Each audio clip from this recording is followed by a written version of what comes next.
Hello. Tis me. I should probably remove all the Coke cans. So, yeah. And you can then see my very cool poster, which says, "A kitty, good for health, bad for education." But the reason I bought it was because I thought it said anxiety. So anyway. Hello. I'm alive. My ankle feels like shit. But I got the best surprise this morning. And literally I opened my bedroom door, and on the floor in my like, what's it called? The entering room, you know, the room where you enter? Hallway? Yeah, my hallway. We'll go with my hallway of my house. Was a box, and I was, well, there were two boxes. One of them was Specsavers for contact lenses, which I'm not wearing right now, obviously. But the other one was like one I had definitely not ordered myself. So I was like, "Hello," and I opened it. And love it sent me flowers.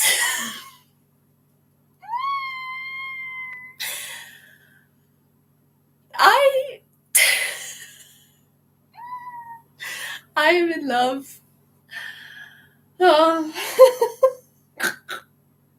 If anyone ever wants to know what I am doing, it's sobbing over how fucking adorable that is. So they will be in the background, all nice and pretty. And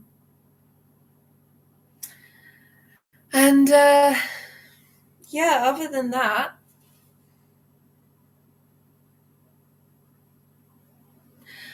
I think potentially people might not come to this one because last week I did it on Sunday. But to be honest, I didn't know if I'd feel up to it tomorrow.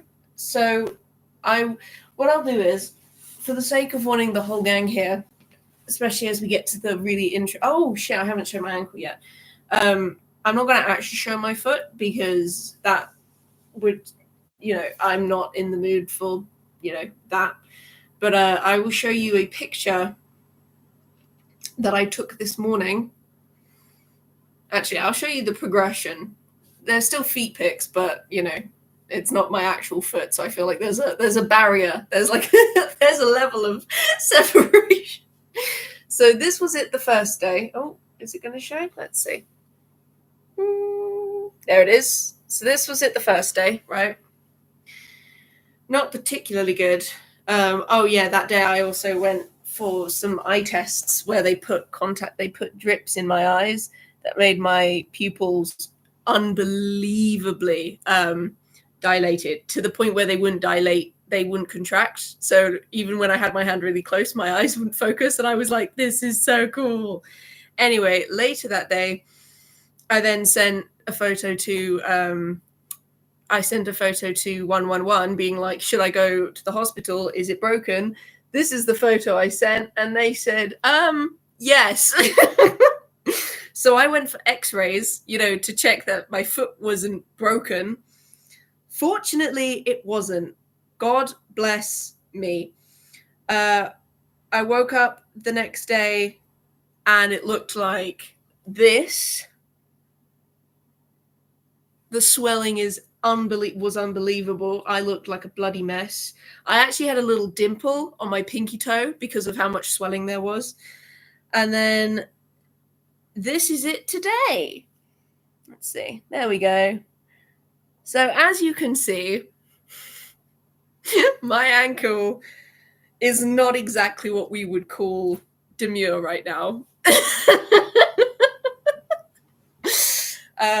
This is the foot, by the way, currently in some supports. So anyway, that's why we're on my bed, because it's significantly more comfortable to be here than it is to be anywhere else right now. Oh, it doesn't help that I also fucked up my knee, because to explain, I twisted my ankle, but I twisted it twice in the exact same way, basically doubling the damage. And I think it was only for want of me wearing combat boots or just very high, very tight boots. That is the reason why it's incredibly bruised, but not bloody broken. Because even the doctor was like, that looks broken. You know what I mean? Even the doctor was like, Jesus fucking Christ. Hence the x-rays, because they were like, maybe it could be, to be honest.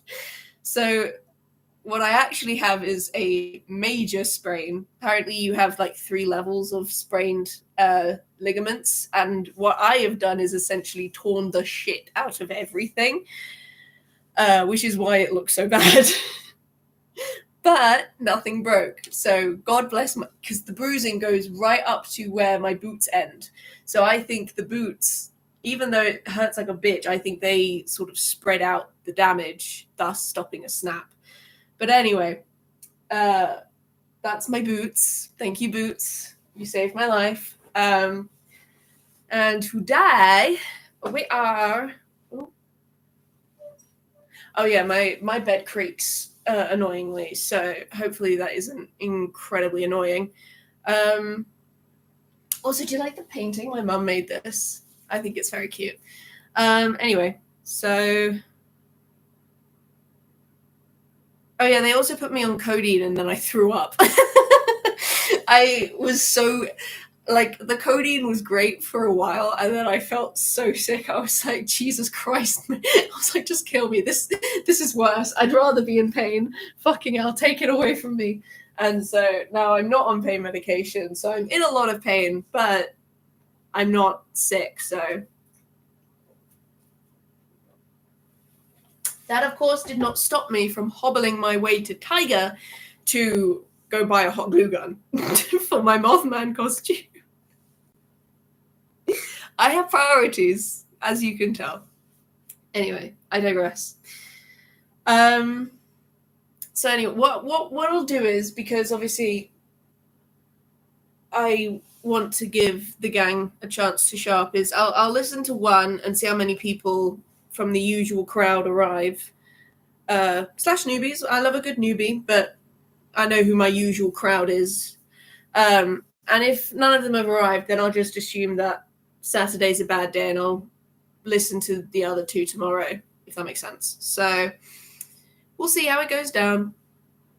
Anyway, now we're listening to 152, A Grave Digger's Envy. I'm not sure what exactly a grave digger would envy other than literally anyone else's job. But we'll find out. Oh my god, how far down is... Okay, here we go. Takes me a while to find it. Episode 152, A Grave Digger's Envy. Hopefully the sound quality is okay because you are on sheets, so it may be a bit muffly. So you guys, if you feel comfy, just let me know and I will fix it. Oh. Spooky! Hello! Don't think I can stay for this stream. Might be back later. Have a good time. Oh, well, thank you, Spooky. If tomorrow's a better day, let me know and I'll just listen to one episode today and then I'll stream again tomorrow. Because I think honestly most of the usual gang was expecting me to stream tomorrow and I just didn't realize. So if tomorrow would work better, you let me know and I'll just listen to one episode today and I'll listen to the other 2 tomorrow. And then next Sunday we'll listen to the 3 as planned.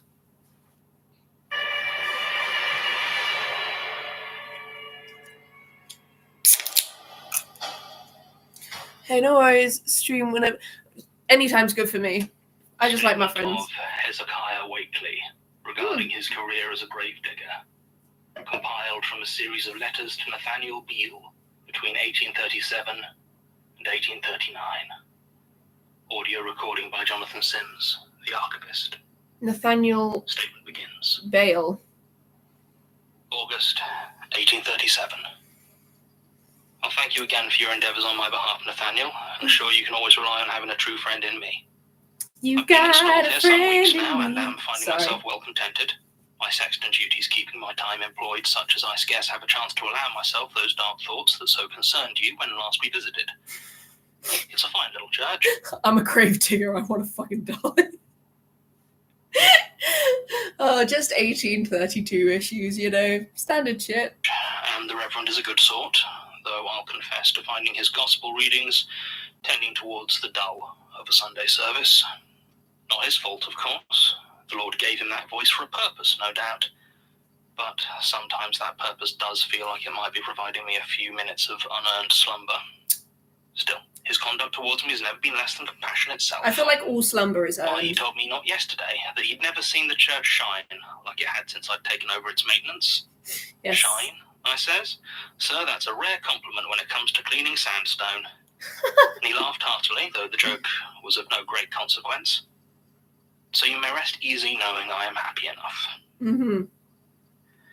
My troubled sleep, on the other hand, has not of yet resolved itself in any way to my satisfaction. Oh dear. I work myself to exhaustion, cleaning, polishing, and looking after the church proper. And I tell you, when I lie abed, I can scarce rise again for the weakness I leave myself in. And also, Spooky, I'm happy to stream again tomorrow. I'd rather just like have the, because I know the gang likes. I prefer it when there's more people. So if tomorrow would be better, and if no one else shows up today, then I will just stream the other two tomorrow. It's not a matter of like, I just, because it was weekend, that gave me 2 days, which meant that there was a 50-50 chance I chose a day that like no one could do. And so if Sundays work better, then I'll stream on Sunday. I really honestly do not mind. But anyway, back to... Yet, sleep still eludes me. And when it does not, I wake as though my heart were trying to leap from my chest and my throat were full of dust and ashes. Sleep doesn't elude me. I woke up at 2 You need not p.m. despair, today. Nathaniel. I know the bottle will no longer help, and my other labours keep the nights from bothering me as once they did. Mm-hmm. But I do find myself longing for a true and proper sleep. I tell a lie. Guess There Michael. are some nights I find myself easily slipping to dreamless respite, It's nice. though you'll think me a morbid soul for it. Good. It's... Those Oh, days I spent see. digging Fair. graves in the churchyard. On those nights I sleep, if you'll forgive the joke, the sleep of the dead. I've never quite known a rest like it. Perhaps it is the harder, more... You know those sleeps where it's like you blink and suddenly like 5 hours have fucking passed? Those are the weirdest. Those don't make any sense. Like, there's whole not dreaming thing, but just knowing that time has passed. But then there's the ones where it literally is like you blink and suddenly it's like the morning and you're like, what the fuck? where have I been? That reminds me of when I was on anesthesia for the first time. Well, for the only time, because it's the only surgery I've ever had. And when I woke up, I went, whoa, where the fuck have I been? Because I was a loopy, and they were like, ma'am, you need to sit down. I was like, no, I feel fine. And they were like, no, you need to sit down because you could fall out the bed. I was like, all right, okay, fair enough. And I tried having a conversation with the other person in recovery who was conked out and had not arisen from anesthesia yet. It's 6:30. I'll get up in 10 minutes. What do you mean it's 10 minutes?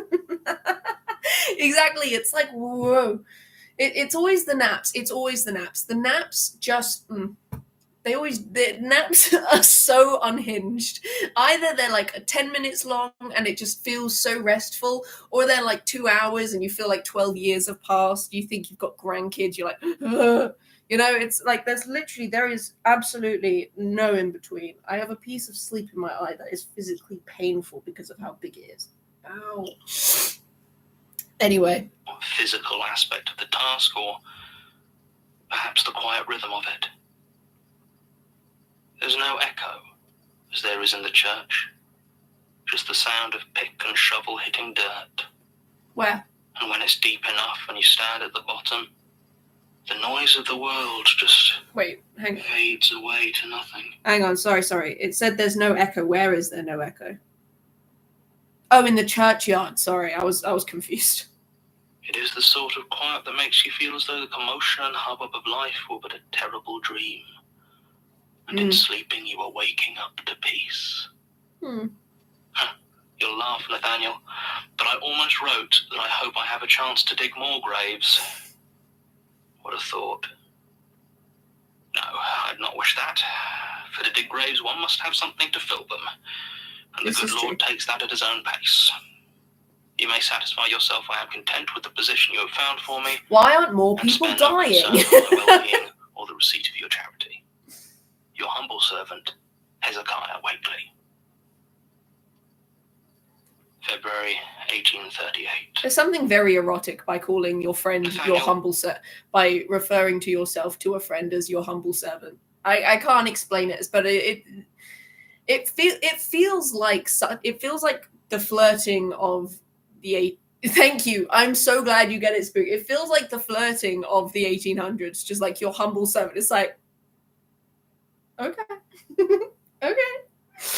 Well, I mean, thanks, I guess. I can't explain it, but it is. Something has happened to me, and I felt it only right to send a letter and let you know of it. Being as your last letter expressed such a kind curiosity towards my sleeplessness, and what I mentioned to you in my earlier letters, my nights have indeed been easier of late, something I may partially ascribe to the recent outbreak of fever in the town, taking more of my time. As soon as I heard Keziah Wakely, I had to hold back from going, oh, the gay turn. No, I think that's a very fair addition to the conversation. The gay dirt man. He is the gay dirt man. We've got the idiot dirt man, which is from Dig. We've got the ignorant dirt man from the pit. And now we've got the gay dirt man from A Gravedigger's Envy. We got a whole series of dirt men. Keep a little dirt under my pillow for the dirt man. Solid episode, 10 out of 10 gay points. The grave digging, and the rest to my gradual settling into my position as sexton. There is such peace in the churchyard, you see, to walk atop the soil, knowing that deep below my feet those blessed souls wait happy and silent in the cool, damp earth. This feels very buried. Very berry coded. It gives me such warmth to think of that I have taken to spending much of my unoccupied time wandering the graves, and where the mood allows me. I can't stay, there. Sadly. Hope you guys have a fun stream. Hi, Marie. Oh no. Rest assured I am no suicide. It is simply you're the second person that can't stay. Not their lifelessness. I seek no escape from the hardships of life. For since you gave me this position, I may cut this stream early and just stream tomorrow instead, because I can't have two of my regulars not being able to join me. That's just sad. We'll see how it goes. I can call little of my life any true hardship, and I am as free of suffering as I have ever been. Also, boy, you're in for a ride for episode 100. See, this is what I mean. Like, you can't say shit like that and then be like, I'm not going to be here. That's not how this shit works, Marie. Gotta go now. No pressure for stream tomorrow, but if you do, see you then. I will post if I'm going to, so don't you worry, Spooky. But thank you for joining. I appreciate it. Yeah, Marie, you can't hit me with the, ooh, you're in for a fun one there, and then just not be there for it. Like, you can't. How do you think I feel? I can't go through that alone. I do long for that rest. I'm emotionally dependent on you guys I tell now. Myself, I wake each day renewed. But I'm never as truly satisfied as when I'm in my slumber and insensible to the world. Perhaps that's what I hoped to find in my drinking. That's a shame. That gentle oblivion. All right. But it seems like a world ago. Well, given I've started the stream, you know what? I'll see it to the end, and I'll just have to look out for your comments. But it's a shame you can't be here for this. But I hope you have a good weekend. You know, I hope the weekend is not arduous, as weekends so normally are, which isn't fair. Weekends should be like obligatory 3 days, because it's such bullshit that we have to actually do proper shit on the weekend when we have work the whole week. They say, given knowing full well that they don't have a job. I know what it truly is now, walking the churchyard. Though you may rest assured I shall wait my turn like a dutiful servant until our Lord sees fit to call me. Jesus I do Christ. find, however, that when I dig my graves, I have been going deeper. And at times I worry I might dig so far as I can no longer get out with my meagre ladder. Oh my And God. at those moments, you must not cast judgment on me for this, Nathaniel, for it is simply a passing fancy. But I will often lie myself down on that soft earth. Oh, I will sleep. this is buried. And I swear That's to you easy. that the sleep Easy. I find there is more blissful than any I have ever found. Yeah. It was there, not a week ago, that it happened. I was digging a grave for the squire's father, a cruel and venal man who I rather doubt has easily found himself in the kingdom of heaven, but a pure... Maybe Justin or Blackbird will tune in, but yeah, I'm sure I'll for sure come back and watch this. All right. Well, I hope you do have a good weekend, Marie. And you don't, if you're too busy, don't feel obligated to stay. I was only joking about the whole like, no, I'm doing like I just like it when you guys are here, but like if you're too busy, like there's no pressure. Seriously. Soul is not what buys you a well-appointed cemetery plot, and he had plenty of money to do exactly that. Wait, to do what? I saw his body, you know. Pure soul is not what buys you a well-appointed cemetery point. He had plenty of money to do that. Hang on. I was digging a grave for the squire's father, There we a go. cruel and venal man who I rather doubt has easily found himself in the kingdom of heaven. But a pure soul is not what buys you a well-appointed cemetery plot, and he had plenty of money to do exactly that. Mm. I saw his body, you know, as it was being prepared, and I tell you truly that for all the wickedness that Bye, man had Marie. done, Thank you for joining. his body knew gentle repose. Though not as gentle, perhaps, as it might be with 6 feet of earth atop it. So that was my task, and sure enough, I went about it with my usual fervent duty, such that the work of the day was done by the time the sun were at its height. It was cold that day, and bitter windy, and cracking the ground had been as hard as ice, at least until I were a few feet down. But by the end of it, oh, I tell you, there was warmth in that grave. Whether by my own body or the heat of the soil, I couldn't say, but it was as Actually, comfortable before as I a leave, fireplace episode above is the genuinely house. oh my God. The Okay, wind Jesus. could not reach me. Thank you for that. I just look up, I'm like doing my la la la la. I look up, there's a literal, that feels like a threat. But thank you for the warning, I guess. Oh, speaking of, hang on. This will take me a while because I'm hobbling because I sprained my ankle. Go back to the beginning of the stream to see the photos. But I got some really cool claws. And I just feel the need to show them because I just think they're real neat, you know? Normally this wouldn't take me so long, but damn, I missed the stuff. Hi, Blackbird. We're great. I twisted my ankle so severely that they thought it was broken. If you go near to the beginning of the stream, you'll see pictures. Yes, they are feet pics, so please do not judge me. But good God, they were bad. But anyway, I was just going to get claws to show you these claws that I bought, which may end up being part of my Mothman costume. I'm yet to decide.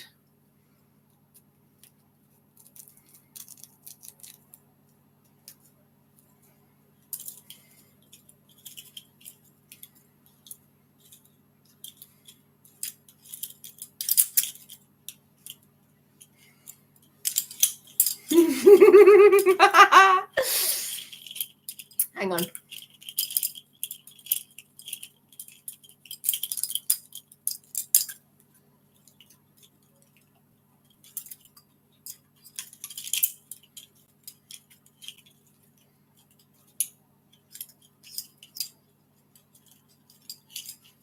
This takes a minute, so just give me a second. Ah.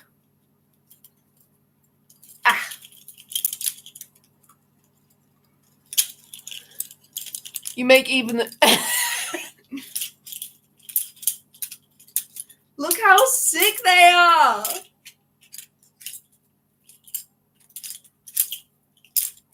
What I'm annoyed with is they don't have little touchy bits at the end, so I can't use my phone with them. But anyway, I got these claws mainly because I saw them, and it's one of those things I always see on Amazon, and I always think to myself, I really want those. Not for any particular reason, just because I like looking at my hands with them on, because it's just so creepy, and I just love them.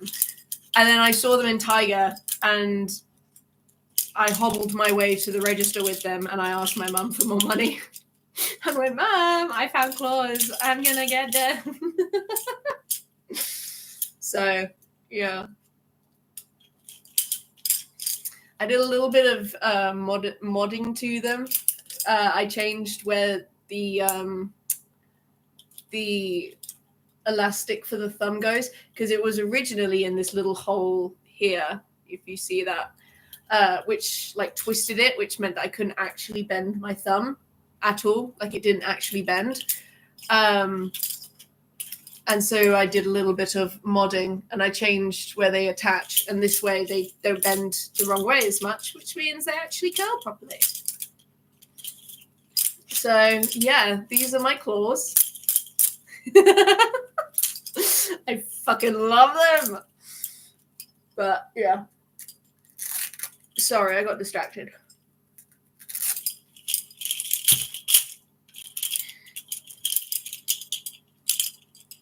We'll hang these up here. There we go. Isn't that pretty?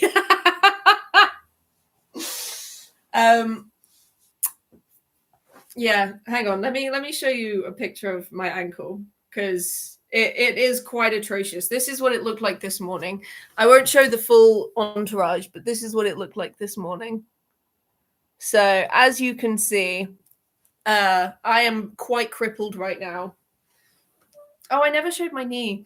And my knee does not look much better, if I'm being 100% honest. My knee looks like, looks like this.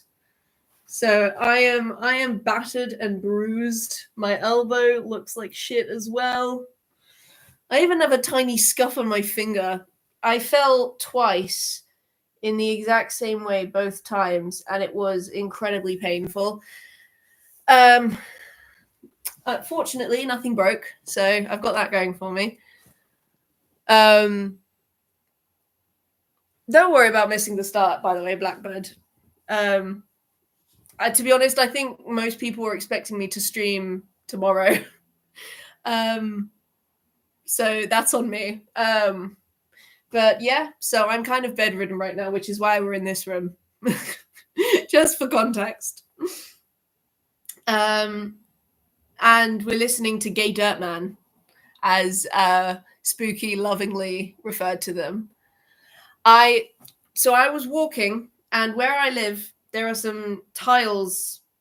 Well, this is actually in quite a lot of places, but the best example is on a particular street, which isn't actually where I twisted my ankle, but for want of it, I'm using it in my head.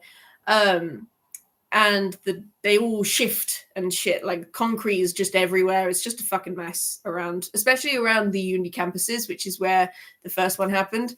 And I twisted my ankle, and it hurt like a bitch. My friend helped me up, walked me a little further, and then I was walking. Everything was fine, and then I did the exact same thing again.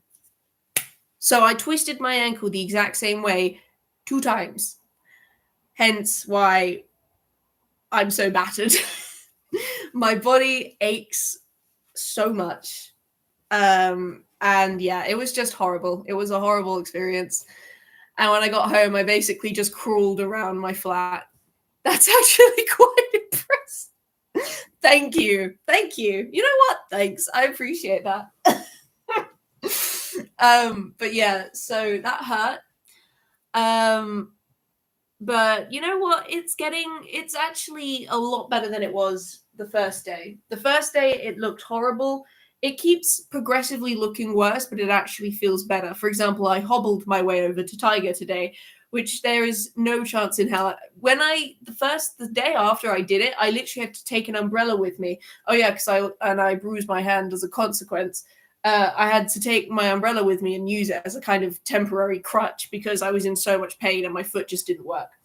So, this is better, but it's It's spicy. It hurts like a bitch. I can tell you that for absolutely nothing. Oh, but anyway. And then Lom, you'll never guess, I woke up today at 2 p.m. because my body was just absolutely drained and I needed the recovery. I opened my bedroom door and in my hallway is a box, right? And I'm like, I didn't order anything. What is this? I open it. Llamas sent me flowers. How pretty are they? Are they so pretty? And they're the kind where they will slowly, like they fell asleep and they've got to like be rejuvenated. So how they bought me these to make me feel better.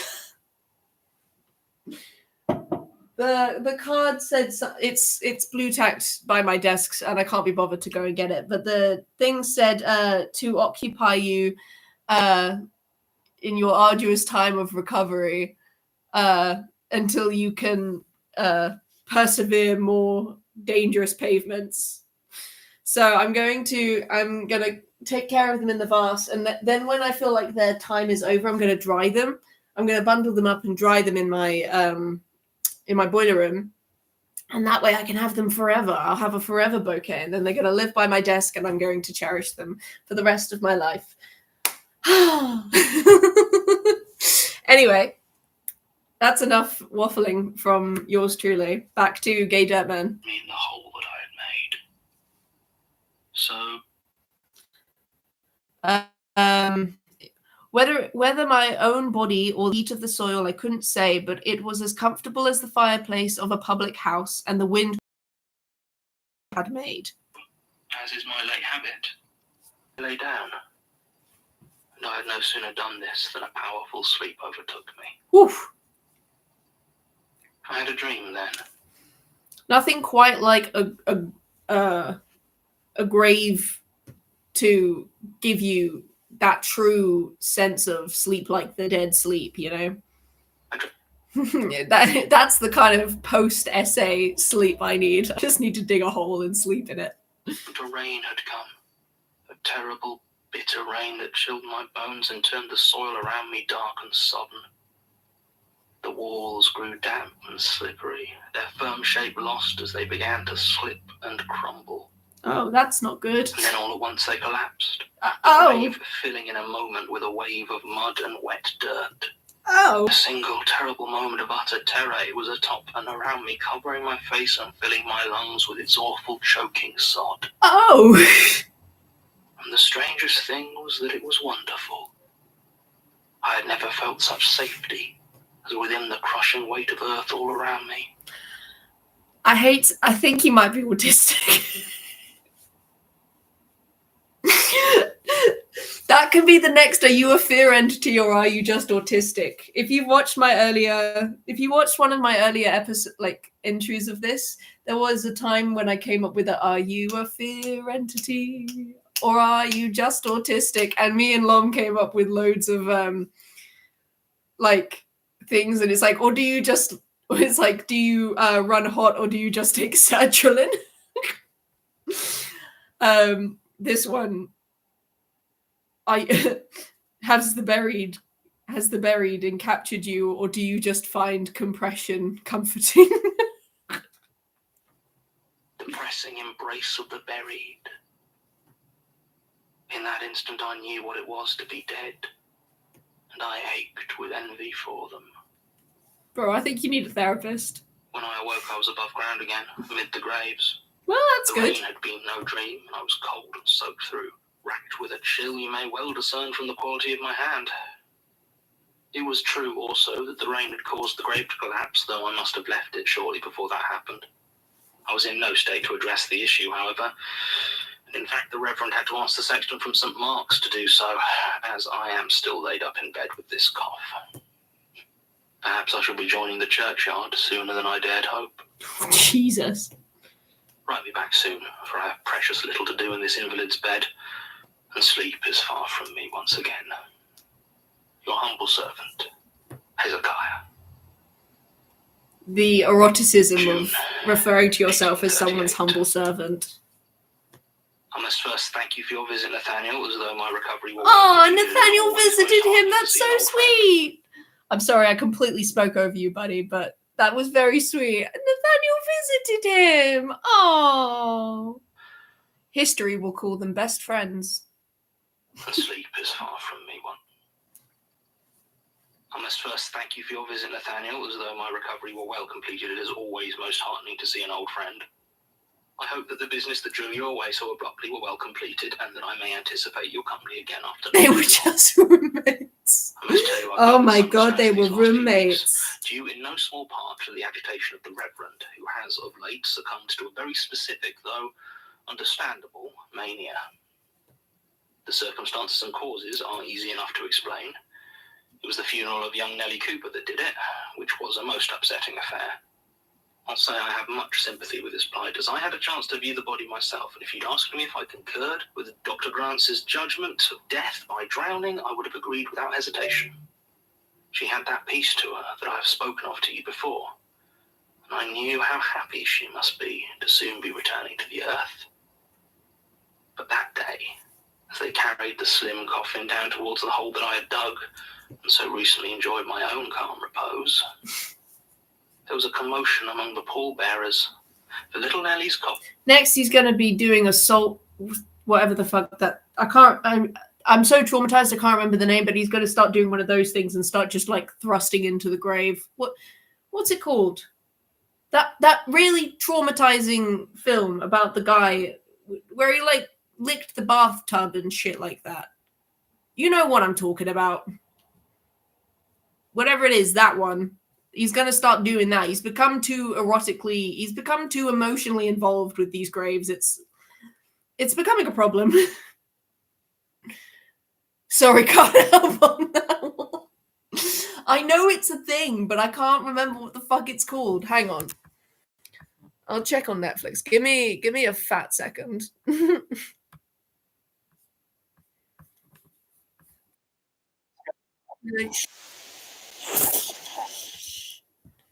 Salt.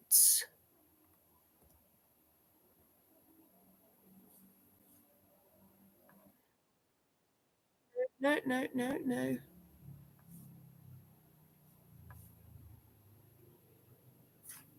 What? No, I know this was a thing. God, I can't bloody remember.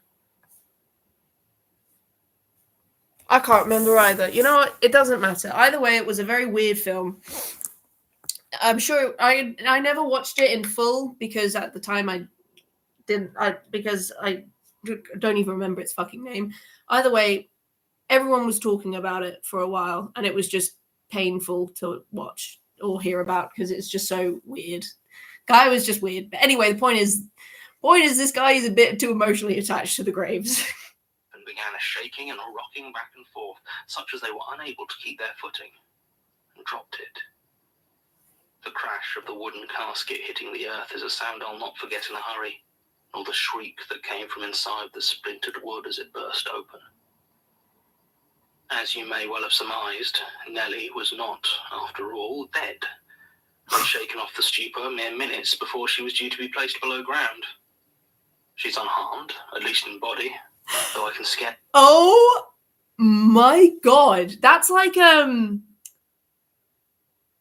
those people that have those really bad absence seizures, and people think that they're dead because their body basically acts dead and they're completely awake the whole time. And so unless they've got a bracelet on, they will fully be in the morgue like, please, I want to live, like, help me, I'm still aware, I'm still alive.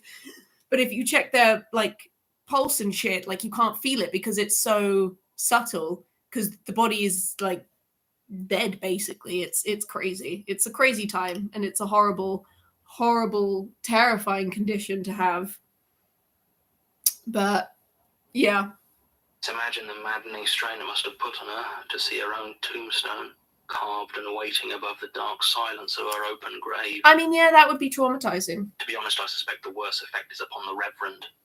To be so near responsible for burying a person alive has shaken him deep, and he stopped all funeral services for a time. Fucking bet. I would be too. To my mind, there are far worse fates. But he has in his head an idea to begin fitting the graves I dig with these new safety bells that he has heard of, so that any as might be alive below ground might signal us above for rescue. I dread the idea. If it had been me in that quite coffin, smart. destined for the peace below ground, I can think of little that I would hate more than the jarring friend of a bell pulling me from my rest. My friend, you're just suicidal. I don't know how else to tell you this. Like, please see a therapist. My dreams have been strange of late. I fucking bet. Good God. Yours, Hezekiah. December 1838. I've been thinking, Nathaniel, of funerals and bodies. Souls what else do you think about, mate? Common clay to become one again with a truer clay. Were we not created from mud? And it seems more fitting to me that we should return forever to that mud, not pulled from it by some would-be redeemer or lifted to sing hosannas in his holy court.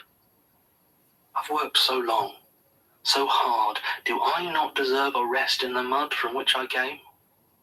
Commit my body to the earth and let it stay there. I mean, yes, but you also deserve some very strong antidepressants, my guy. He's not. He's a cheery guy, isn't he? Oh yeah, he's a right nice lad.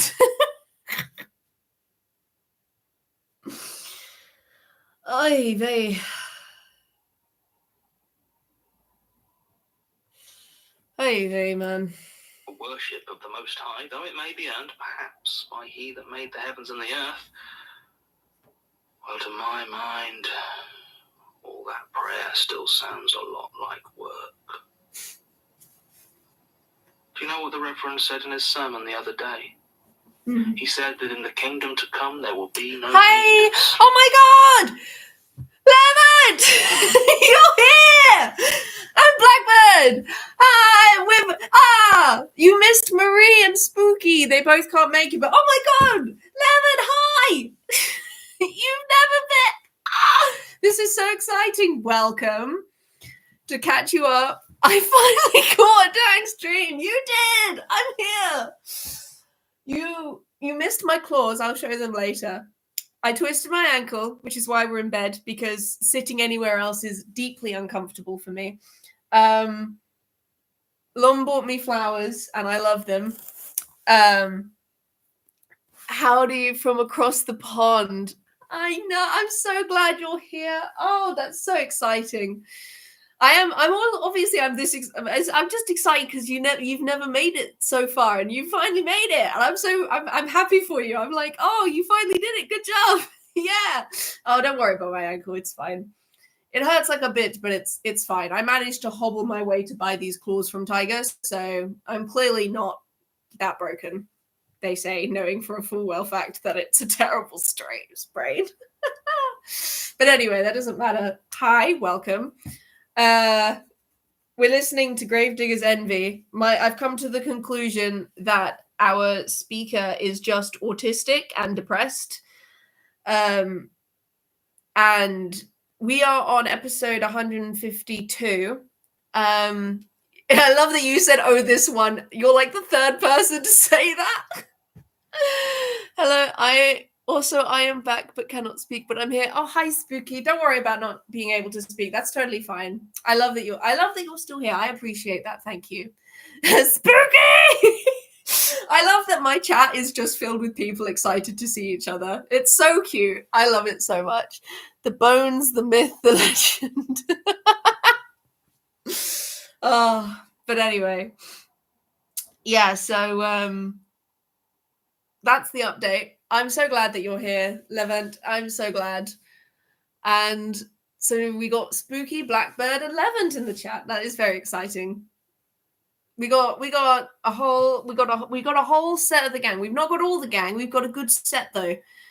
Maybe next weekend we'll be able to get the whole set. We'll see. But anyway, so I've come to the conclusion that Wakely is just depressed and autistic and needs a little bit of compression therapy and some antidepressants, and he'd be fine. But no, this is like the 1800s, so of course he's not going to get any of the treatment he needs. I'll try to catch the start. It's fine if you don't, Blackbird. Honestly, it's fine. Most people don't catch the very start, which is why I tend to waffle for a bit at the beginning to kind of give people the chance to show up, because it's we are collectibles. Yeah, basically. It's basically how many different usernames can I get in the chat? Plus Justin and the little hearts, which I so love. I love that for them. Now, I'm always curious if this is more end or buried. I think this is, I mean, it's buried. The man said I felt like I was suffocating on mud and I liked it. I'm sorry, but man, he needs compression therapy and then he'd be okay. But anyway, let's carry on, because we got 2 more episodes to get through. So that we should never need to miss a moment of that bliss. But sleeping in the cool, soft dirt is all the bliss I could ever ask for. I thought the dirt was warm. I suppose the Lord would have no call to think such things a blessing. He was never buried, was he? Not truly. Laying in a cave for 3 days, a rock pushed across the entrance before being taken up bodily. No, he was never buried. And he always had more work to do, harrowing hell and redeeming the sins of mankind. No, he had no rest and never asked for it, save a moment of doubt at Gethsemane. But he is the Son of God, and we are merely sons of the dirt. Okay. We are not as strong as he is. I'm surprised he didn't start a cult. Kate Wakely is very enthusiastic about this. I've been trying to sleep. Right. But that bell kept ringing. The one over Jacob the baker's grave. That nonsense safety bell the Reverend insisted on putting there, ringing and disturbing the sleep of everyone in the churchyard. Maybe go unbury him? It disturbed Jacob as well, who worked so hard all his life and never thought to complain of his lot. He deserved to rest. So I cut the cord. And now he is quiet.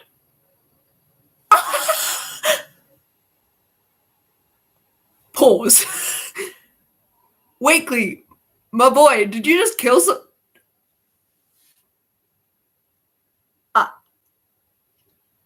I need to know, for my own peace of mind, if the bell ringing was a hallucination or if he fully just killed a man.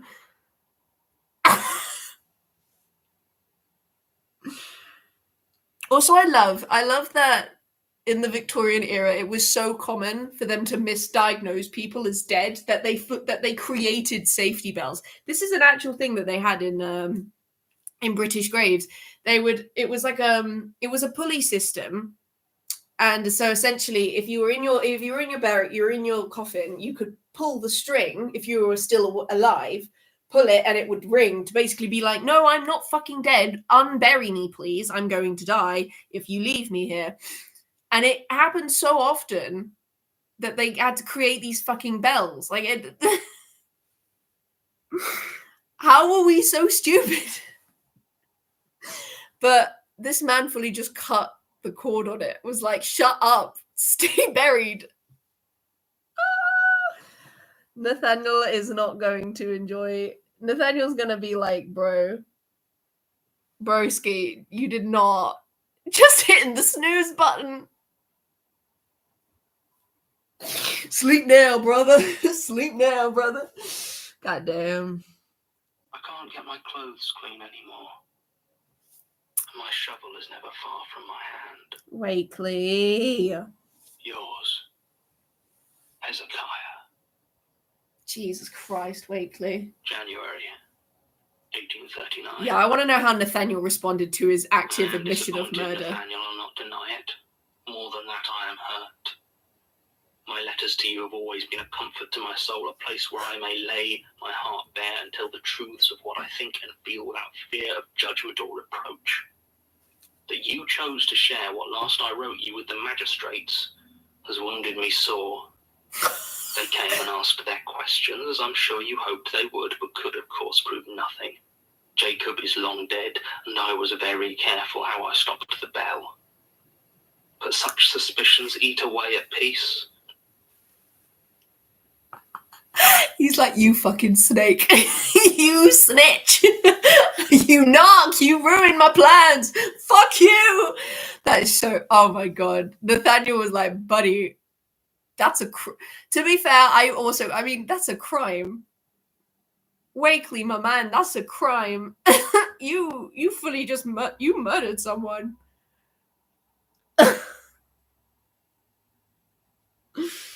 Yikes. Of course, the Reverend dismissed me. I've lost my churchyard, Nathaniel. And I wonder if I shall Not the ever first sleep name. again. Not the first name.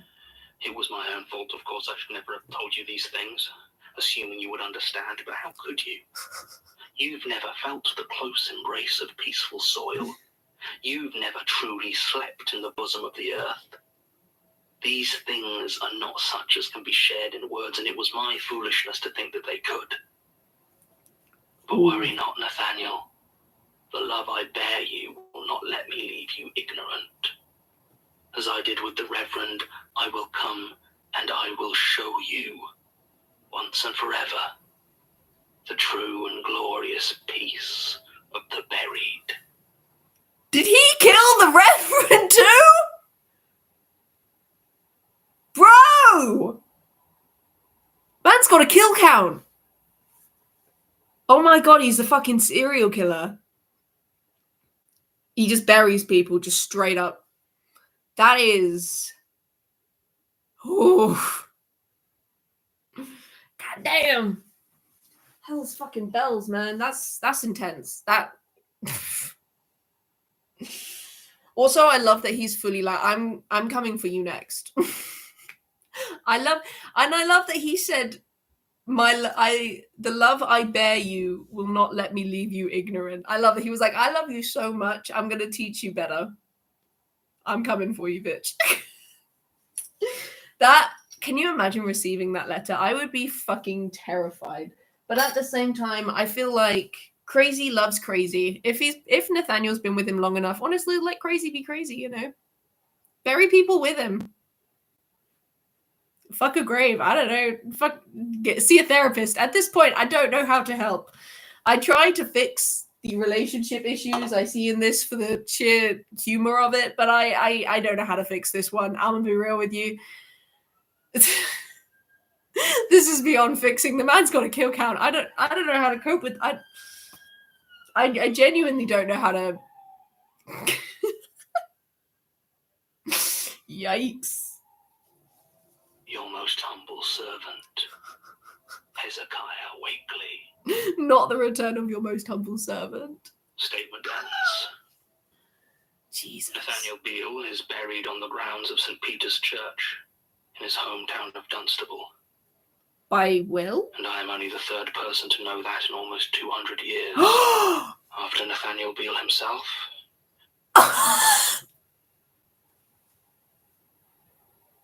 He actually did it. Bro! Oh my God. No, that's wild. That's fucking wild, bro. What the fuck, man? And Mr. Wakely, the person who buried him. I cannot tell how much of the change that comes over someone when they are taken by one of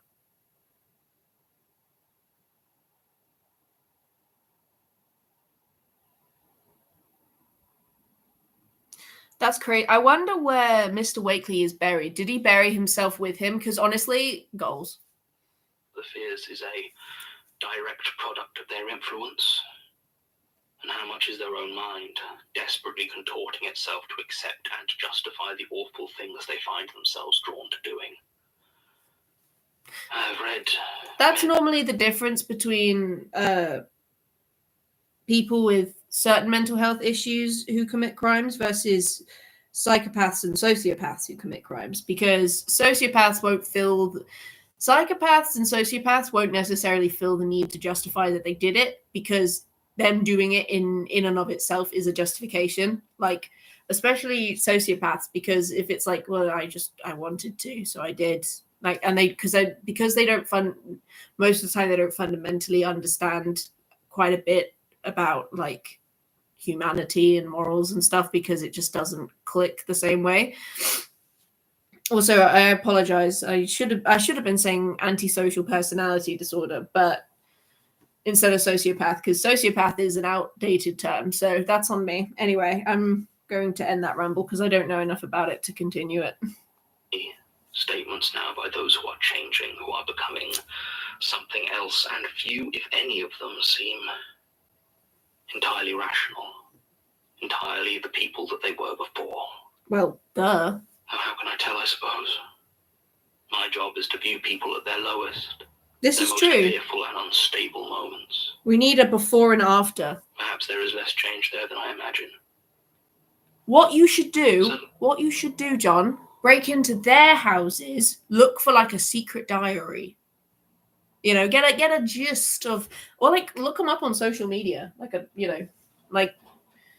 oh, if only Sasha was here, she'd be able to do it. See what they were like beforehand. Then you could get a good comparison going. You know, you could get a whole new set of analysis. Wouldn't that be fun? Like he did, yeah, exactly. Like he did. He's got experience here. He could do it. I for pseudo-religious philosophizing or delighting in the suffering of those I harm. Then again, I suppose I'm hardly in the best position to judge. Perhaps to anyone listening to these tapes, I sound remarkably similar to Hezekiah or to Manuela. No, you just sound exhausted. I wouldn't say you sound like them. I'd say you sound fucking tired. I'd say you sound like you have no energy. And I would say that you sound exhausted and like you're this close to breaking. That's what I would say, personally. But, you know, starve an animal and see what fucking happens, you know?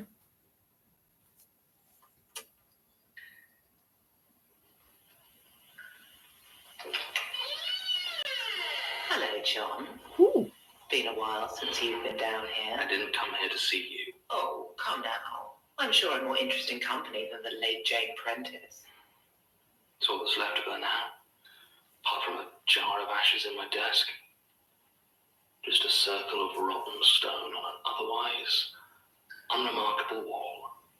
More of a legacy than some people get. Mm-hmm. There's going to be a gate, I think. A hole. Hello. Rotted into the corruption itself. Andres. Maybe the start of a... You're new. Hello. Helen's door squeak always gets me excited, for real. Hello, Andres. It's nice to meet you. Welcome to the gang. Hopefully this, you have some understanding of what's going on. If you don't, well, enjoy your stay regardless. What is he talking about here? A circle of rotten stone.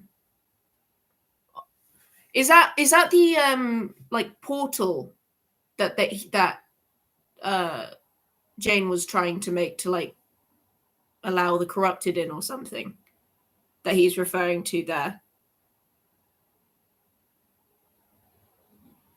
Because she got burned, so it's not like it's where she was burned because she was burned outside. She wasn't burned in the... Was she burned in the tunnels? I thought she was burned outside. But I might be wrong about that, to be fair. I might have misunderstood that.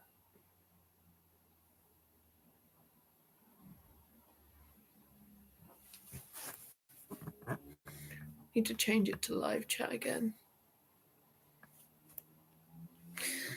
Because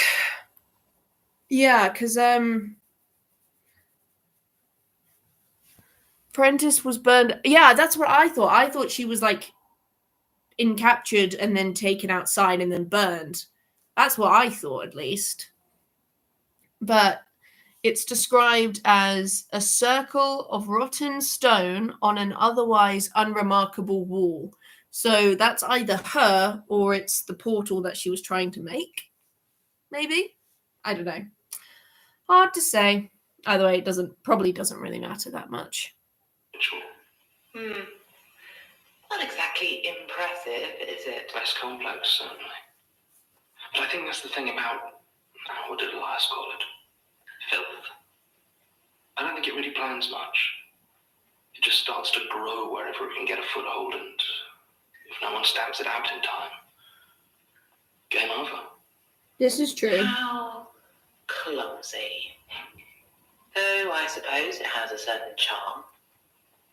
I've been wondering what they were doing down here. Portal out of worms, I think. Yeah, I think it's the arched Weeks, doorway of worms months, time maybe mentioned. spreading, Yeah, I think so. growing. They could have spread all the way through these tunnels, but they didn't. They didn't find light, no doubt. Pause. I need scissors, and this will take me a while because I'm hobbling. So, give me a second, fellas. Oi! Oh no, actually, I have scissors right here. I clearly thought ahead. I didn't. I don't even know why those were there, but thank you. Passed me for that. Here, didn't find Gertrude's body. Didn't find whatever else is here. It is a maze. Hang on. They didn't find light. Wait, what? The worms must have been down here for weeks, months, maybe spreading, growing. They could have spread all the way through these tunnels, but they didn't. They didn't find light in there. They didn't find Lightner down here, didn't find... Oh, Lightner. Sorry, there was a misprint in the transcription. Didn't find Gertrude's body, didn't find whatever else. It's a maze. Oh, yeah. Yeah, and plus Lightner could change where the walls were, so obviously they didn't find anything of importance because he was, like, hiding it all. Gertrude's body, didn't find whatever else is here. It is a maze. One of the reasons I like it. I can't see things properly here. I thought it was just me, something interfering with my connection to the eye, but I'm wondering. Maybe it affects everything else. Like this place is some kind of universal blind spot. That could be fun. Everyone gets lost down here. What a fascinating idea. Although some of us are always lost in a sense. Wait, are you saying you can navigate it? Not exactly. But my door has been part of these tunnels for some time now. What's it hiding? What's in the middle? A delightful surprise. But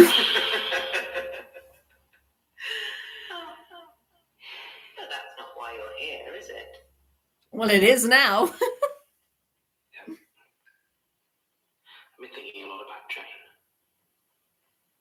She was the first, you know. The first I actually encountered like us. She seemed so inhuman. Like everything she used to be was stripped away. And now? I wonder how much of her was still in there. How much did she choose to be what she was? I read her statement. She was... Helen, my beloved, you're so fucking incomprehensible, and honestly, that's so cool of you. Scared. I assumed she'd been possessed completely against her will, but now I'm not even sure that's possible.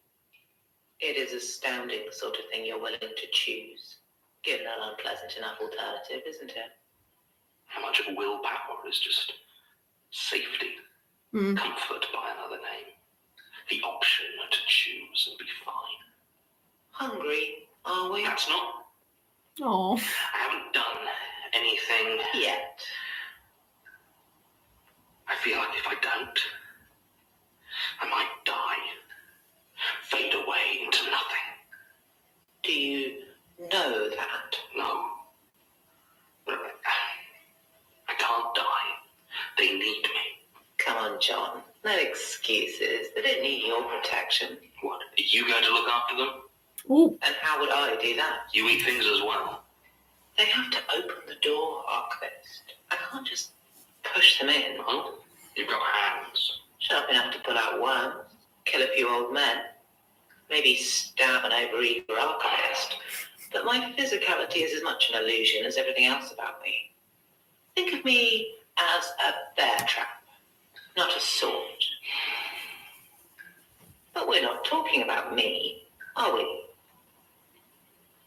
Ooh. When does it stop? What? The guilt, the misery. All the others I've met, they've been cold, cruel. They've does the eye make me monstrous? Why would it ever do that? I don't...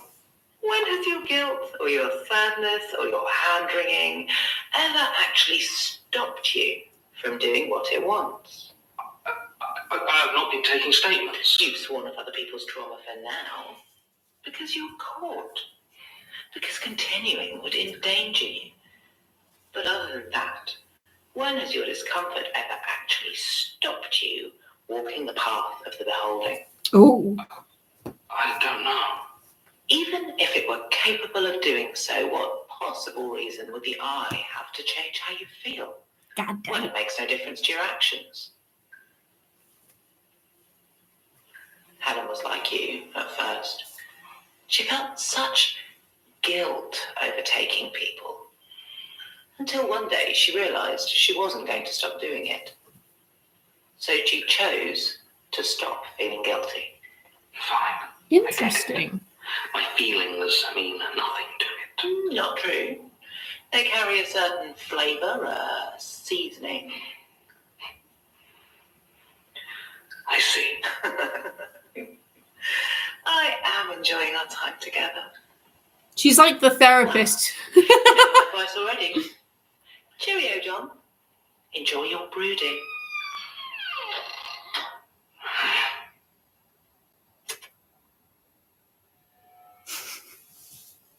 She's like a therapist.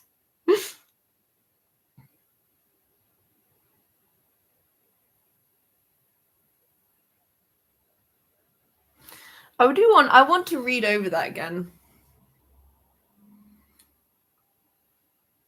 The guilt, the misery, all the others I've met, when does the eye make me monstrous? Why would it ever do that? When has your guilt or your sadness or your hand-wringing ever actually stopped you from doing what it wants? It, I'm assuming, being the eye. I've not been you've sworn off other people's trauma for now because you're caught. Because continuing would endanger you. Yeah, because hasn't Basira and Melanie basically said, like, we will kill you if you continue and be monstrous or whatever? I saw a fly. Because continuing would endanger you. But other than that, when has your discomfort actually stopped you from walking the path of the beholding?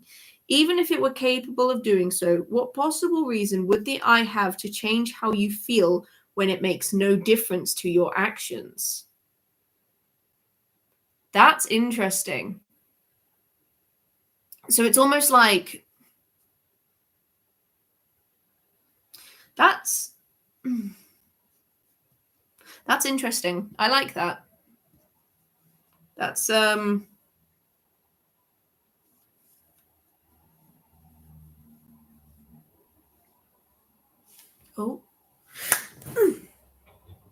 Yes, I got it.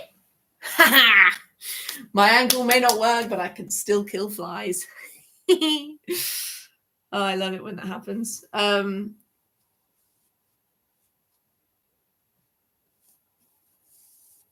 So essentially what she's saying is that, like, you're going to do it regardless. You just feel guilty about it because everyone else, because you do. And,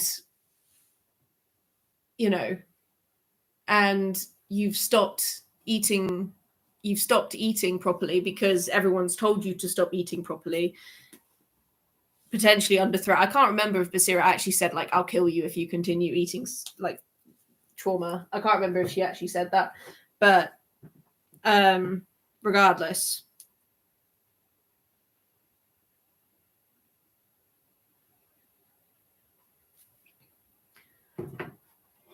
he's like stopped because of whatever reason.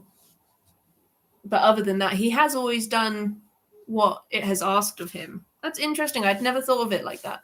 So basically, it's like he's gonna do it anyway. I mean, yeah, if the others didn't find out, even once he wasn't starving anymore, would he have had the strength to stop? And would he have wanted to stop? Because it's like you wouldn't want to stop eating. if you were given food regularly, you got used to eating regularly, and then someone said you're not allowed to anymore, like, you wouldn't really want to, would you? But if you were doing it for, like, I don't know, astronaut training or something, where they were like, you have to see how well you can do on, like, deprivation or some shit, then you would do it because you're being told to, not because you wanted to. So there'd almost be like well, it's not really my choice element to it. And there seems to be a little bit of that here as well. I don't know. It is interesting. I'm interested. Anyway. On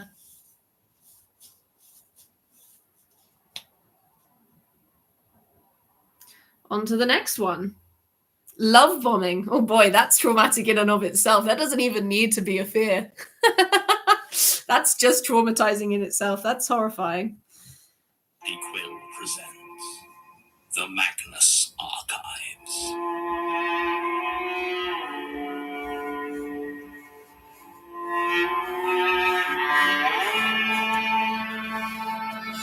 And to answer your question, no, I don't think he would have had the strength to stop. Love bombing. No, I don't think he would have. Because if doing something makes you feel strong, it's very hard to stop it, especially if it makes you feel comfortable in yourself. It's like an addiction, you know? And especially when stopping doing that thing has negative consequences initially, it's very hard to like go, no, I shouldn't do it. That's why it's really hard to stop addictive substances. Statement of. And that is why I went about my quitting very specifically. I didn't quit. I like actively didn't quit until I finished my degree. And then I went on holiday to Morocco for like 2 weeks, wherein I couldn't buy my usual vapes because I was in another country and I had no stress. So I didn't have that sort of emotional motivation to smoke. And I was in a completely lovely, warm, lots of food. I could sleep as much as I want, no stress, pressure environment. Oh, you quit? Yeah, I'm now. Hang on, I can tell you because I have it on sober. I am. Let's review. Yep. I am 450 days vaping free. So yay me.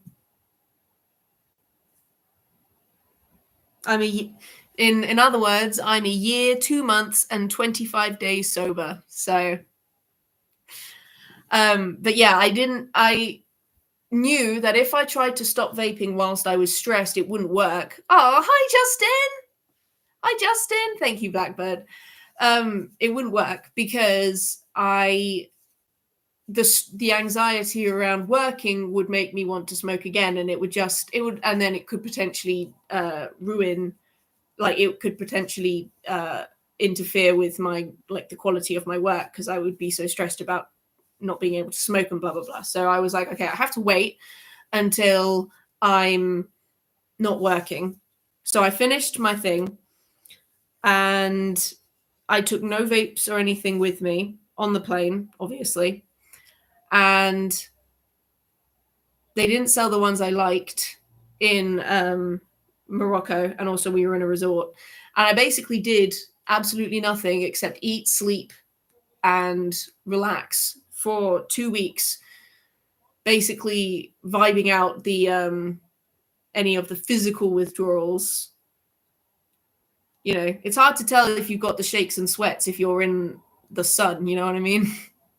So I did that, and then when I got home, I'd got over the physical stuff, which was good.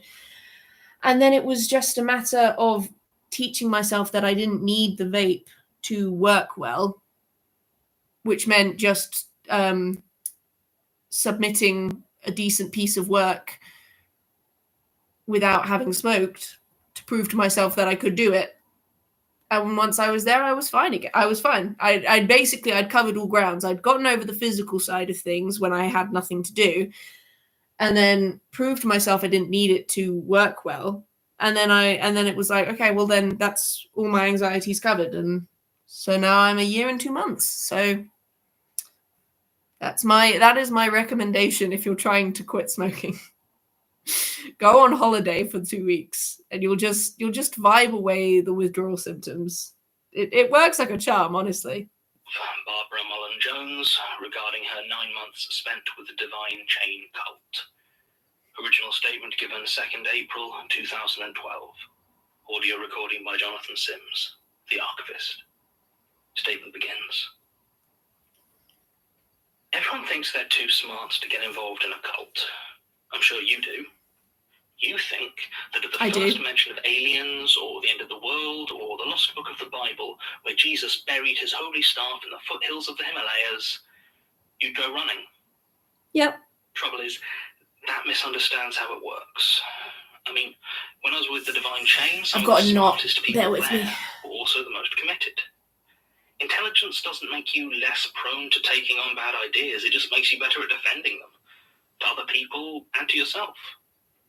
Smart people can believe some truly ridiculous things. This is true. And then deploy all the reason and logic at their disposal to justify them.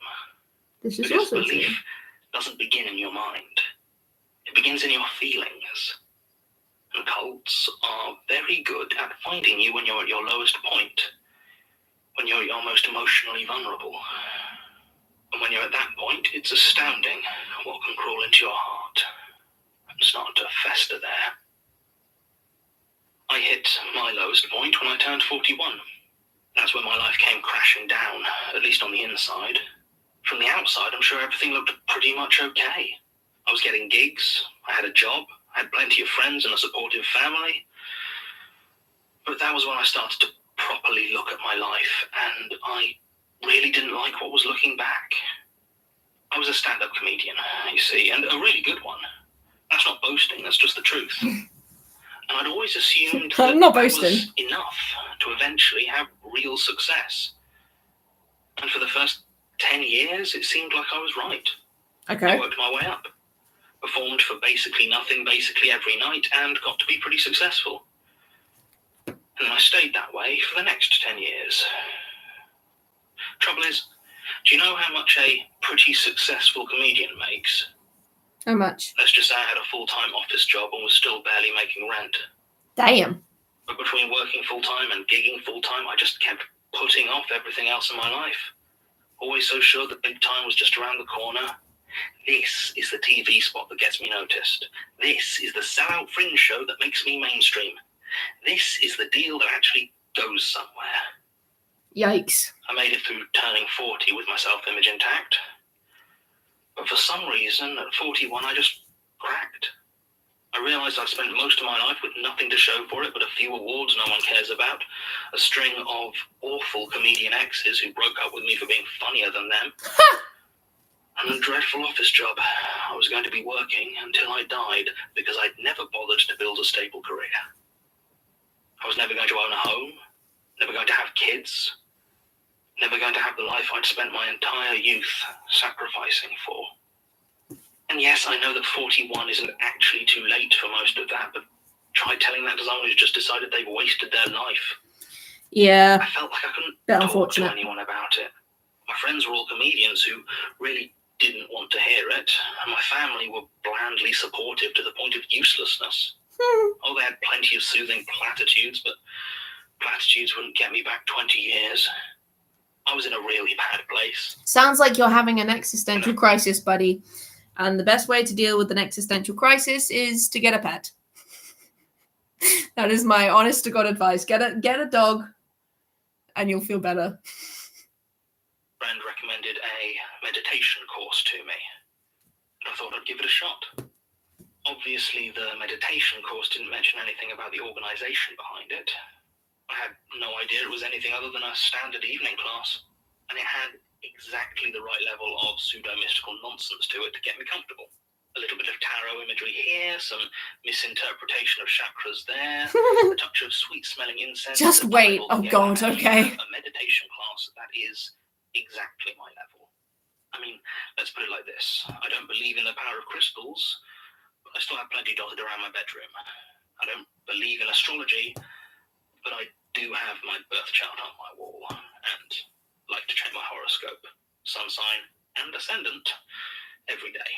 Jesus. Just for fun, of course. Just for fun. Anyway, the meditation part of it. I'm not serious really about it or good. anything. I'd never had much luck silencing my mind.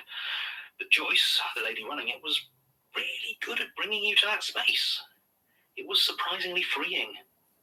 I started attending regularly. One thing she insisted on was that at the start of each session, we would all sit in a circle and tell the others what we liked about each other. Oh, that's nice. Truth.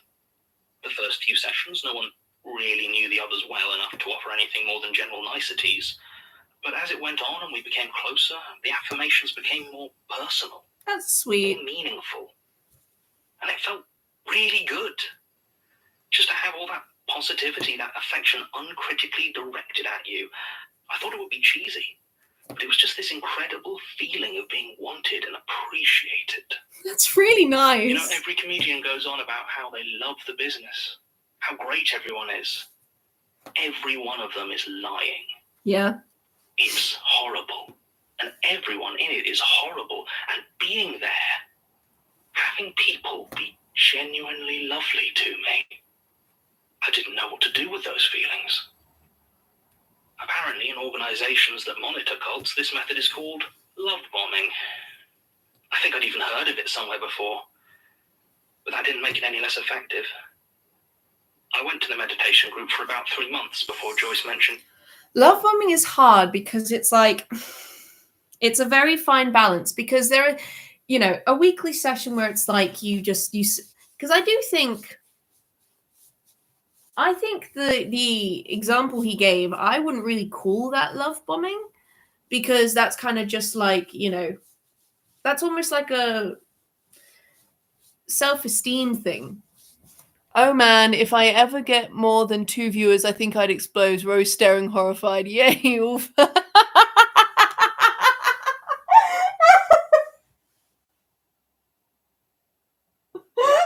Don't call me out like that, Lemon. That's not fair.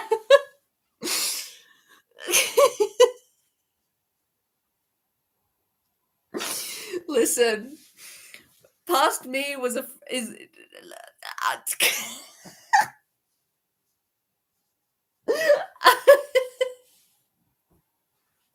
I'm getting bullied. I think I'd explode staring horrified. Yeah, they are absolutely horrified with me. They're like, what the fuck are you doing? Stop, please. Make up a story, make them go away. No, I have made my 5 viewer friends and they are here to stay. You cannot make them leave. No, please don't leave. It's okay. I promise I'm fine. I'm much better with dealing with people. Levant is referring to a time when I remember leaving comments saying I didn't mind sticking watching vids. Now you cheer whenever we show up. Character development! Yay! No, it was because you got to remember. Oh my god, it's crooked. Way back when in the day, when I would stream, if anyone was watching me, it was just Lom. So the idea of anyone else watching, because I didn't have people talking in the chat, so if there were more people watching, it was terrifying to me, because I was like, oh my god, there's just like a random person has just found me. And that was fucking terrifying. But now I've made friends, and so it's like, oh, hi guys. You know, it's like it's nice. It's nice to have a group, a community, if you will. But no, never feel like you have to leave. I love you guys, and I love, in a very platonic way, I don't want anyone. Do you know what, that's funny? Because I always, in my head, I always think, you know, big streamers, when they're like, oh, I love you guys, and then you have like obsessive streamers. In my head, I'm always like, oh, it's a difficult one, because how do you say like, oh, I really love you guys, without saying I really love you guys? Because that feels like a weird, like, additional intimacy, when in reality it is just kind of strangers on the internet that you have a sort of weird. It's like you guys are friends by proxy, because it's like I don't actually know you guys, but I know you guys, but I don't know you guys. Do you know what I mean? Like I know your internet presence, but I don't know you personally. So it's like it's an interesting issue that I fortunately don't have to deal with, because there's only 5 of you. And I feel like, I don't know, I feel like I do know you guys, but at the same time, I'm well aware of the fact that I know what you choose to show me in the chat rather than actual you. You know what I mean? And I think that's totally fine. I like the fact, I like the way we all know each other. And it's like, it's not too intimate and thus putting any of us at danger, you know? Because I think it's important to protect yourself on the internet. I think back to like the 2010s when I would watch YouTubers, and they fully would just like, they would show off their entire house. They'd show off the view from their window. Can you imagine doing that in this day and age? You would be found immediately. No chance. Sort of I don't know you, but we've all been at gatherings organized. Yeah, exactly. But it's like, it's kind of like that, but almost the opposite of that, because it's like, do you know what it is? It's like going to a masquerade, always wearing the same mask and knowing, yeah, exactly. Going to a masquerade, always wearing the same mask and knowing, oh, that's Al Mask. Hi, Al Mask. It's so nice to meet you. And never seeing them outside of that. And so it's like, you know them, but you don't know them because you know them as Al Mask, because that's the only version of them you ever see, you know? My hair is pissing me the fuck off right now. You feel like a friend I met in a Discord server because they happen to mention knowing the same hyperfixation as me. That is, you know what? That's actually very fair. I feel like that's pretty fair. I feel the need to, I don't know. It's a strange thing, but I really appreciate you guys. I think I really appreciate you guys taking time out of your lives to hang out with me. And I do see you guys as friends. I definitely do, but in a sort of in a Discord server kind of way. That's actually the perfect analogy that I was trying to think of. Yeah, it's like that, you know. It's like we will probably never meet each other in real life, and I will probably never know what any of you look like, and that is totally okay, because we have there's still a bond there, and it still means a lot. It's just a different kind of bond, I guess. I don't know. I'm waffling. I was talking about love bombing. How did I get here? No, but yeah, I like when streamers are always like, "Oh, I love you guys. I love you so," and then you get they're like, "Oh, this follower is obsessed with me." It's like, yeah, but you're always saying "I love you" on chat. You know, someone who's not necessarily the most mentally well may misunderstand. You know what I mean? Like, it's easy to. The way I always do it is, for me, the word for love that isn't like love is squish. It's like, squish. I squish, you know? That's like the I really appreciate it, but not like the love in the sense of love word, I guess. I don't know. Anyway, back to love bombing. Oh, hi, Marie. We get what you mean. We love you in a completely platonic internet friend way too. Oh, thank you, Spooky. Squish. A spiritual retreat. Oh, thank you, Justin. Thank you. I squish you too, Justin. And all our expenses would be taken care of. Hang on, I got distracted from the love bombing thing. I was going to say, what you explained, I don't really feel is Maru. Arrow Ace, so love always feels weird. It's fine. It's squish I like. I think squish is a good alternative to love. Because especially like when you give someone a real good hug, it's like a good squish, you know? You've met everyone now. This is exciting. Oh my god, this is so exciting. Wait, is the whole gang here? Is the whole gang here? We got Justin, we got Spooky, Marie, Levan, and Blackbird. Oh my god! You're part of the team now. Squish is the platonic term. Oh, we got the whole set! Trish, we did it! Oh my god, that's so exciting. That's so exciting. We got Justin. Yeah, we got Justin, we got Spooky, we got Blackbird, we got Marie, we got Levin. That's all of you. I'm pretty sure that's all of you, which is so cool. I'm so glad. This is the most people. I know! This is so exciting. I'm so glad that, like, it feels like the coming together of things. This is very exciting. I'm very glad.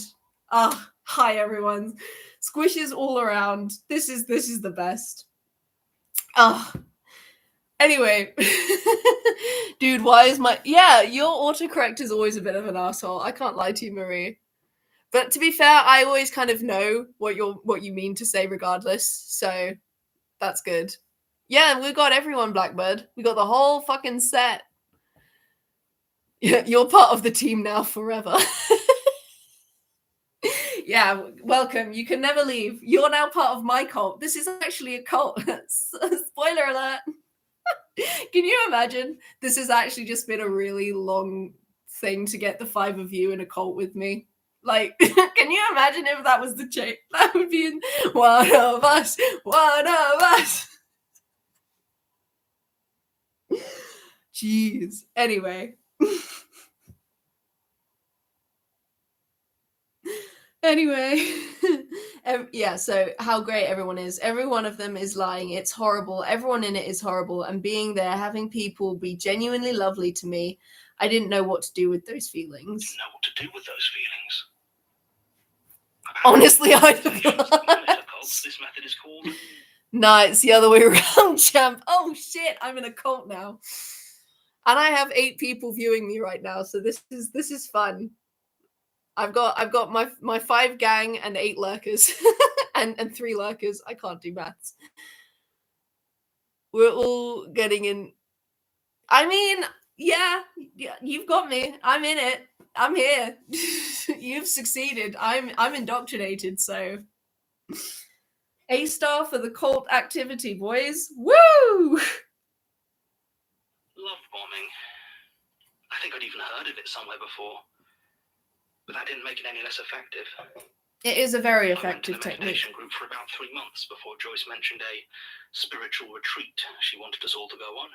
Oh. It was in America, a small community. Pretty sure in Lom. Arkansas, and Yeah. all our expenses. Lom is the entire reason that any of us are here. So we can all thank Lom for their service and sacrifice. Do you know what? I'm actually in commemorating this memorable moment where we've all have been in the chat at once. I'm going to change the description of the playlist to include honorary members. We've got Marie. We've got Justin. We've got Levant, Spooky, and Blackbird. So you guys are now all in the description. That's fun. I love that. There we go. I think that's cute. I love that. That's fun. Squishes all around. Would be taken care of. That should have sent alarm bells ringing, but you are VIP members. I feel, especially because you guys have all basically been here from the very start, like, or have at least taken the time to have watched from the very start. You've definitely earned VIP memberships, so you know the cult is elevating. Just excited I wouldn't have to buy my own ticket. Honestly, the retreat sounds kind of nice. Of the rest of my indoctrination once I got to the Divine Chains community, or compound, to use the classic term, though there weren't any fences or watchtowers. Jesus. Suffice to say that there was more friendliness, support, meditation, and, you know what? Really good food. I bet the food was good. Arnold used to be a chef before they recruited him. And do you know what's funny? What I always think is funny, especially when it's like, because I'm assuming that all of the members of the yoga, right, that weren't the leader, were all at the same time being, what's it called? Recruited. BRB, you better not. I will not. I promise. I know you're joking, but I promise I will do my very best. Food, yeah. Honestly, if they gave me good food, I'd be like, "What do you need me to kill someone? I can do that. That's fine. I can do that if you'd like." But if just like, because I'm imagining all the other members of the yoga who weren't the leader were also being recruited at the same time as this guy. What always makes me laugh is that, like, if the leader just kind of fucked off, they'd probably end up being a really good group of friends. Because they'd all just be like, you know what? I really love you. You're the best. You make really good muffins. And they'd just be a really nice, tight-knit friendship group. If the cult just decided to fuck off and they were like, well, you know what? Let's just keep meeting for yoga. We'll just do it at one of our houses. It'll be fine. And they just kept doing it. They'd just be a really good set of friends. Like that's literally all that would happen if the cult stopped interfering at that moment and went no further with the recruitment process. They would just be a good friend group. Be like, yeah, we were just really nice to each other. It's really supportive. Like, that's all that would happen, which is crazy to me. Well, it very much helped their cause. I also met the leader of the organization, Claude Villanasi. Minecraft server after the owner leaves. For real. Nice. Exactly. Charismatic dictators or cults of personality, but honestly, you don't even know what charisma is until you meet someone like Claude. Everything you say is valid and important. You are always worthy of his time, and you know what? Deep down, you just think the same way. I mean, even now, after everything, I still miss listening to him talk. Some people do have very nice voices. The divine chain's philosophy was pretty simple. Throughout history, there have been 10 great links, holy figures of divine wisdom, who were the manifested will of humanity to understand and better itself. All the heavy hitters you'd expect were on the list. Buddha, Jesus, Muhammad, Ramakrishna, you get the idea. Yep. They weren't reincarnations per se, but the same divine impulse for human elevation manifested in different people. I see. Claude Villanasi was definitely not claiming to be the 11th link, oh no. But he had a vision that the 11th was soon to be born, and that he was to be their herald and guardian.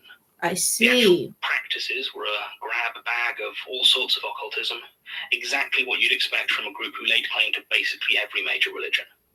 Honestly, I don't know how much I actually believed any of it, but I felt like I belonged there. I sold what little I had in order to fully earn my place in the community, and I stayed. I had shelter. I joined a cult. All the companionship I could ask for. I spent my days working in the field. We actually produced one of the only American rounds of rice wine, which was how the cult made most of its money. That's interesting. Good to be working with my hands. When the whole thing collapsed, the papers made all sorts of awful claims about the place, but I don't know if they were wholly made up or if they happened the whole time and I just didn't notice, or if they came about after things started to change, started to go rotten. Eesh. I wasn't there when they found the dog. Maybe if I had been, things would have been different. Pause. It was actually Joe. What do you mean? You can't just say when they found the dog. What did they do to the dog? We get a dog. We do. I'm scared now. And a few others who stumbled across it while working the fields. The way they told it, it was thin and emaciated, barely able to walk and clearly suffering from some sort of sickness. Probably But there was mange. something in it that drew them closer. As Joyce put it, we couldn't help but love it. Oh no. They took it to Claude, who was just as taken with the thing, and decided to adopt it. Aww. He named the dog Agape in front of everyone. Agape. Stuck it into his private room to be cared for. That was the last I saw of the thing, and honestly, I kind of forgot about it for the next few weeks. Agape. Spelt agape, according to this. Interesting. Oh.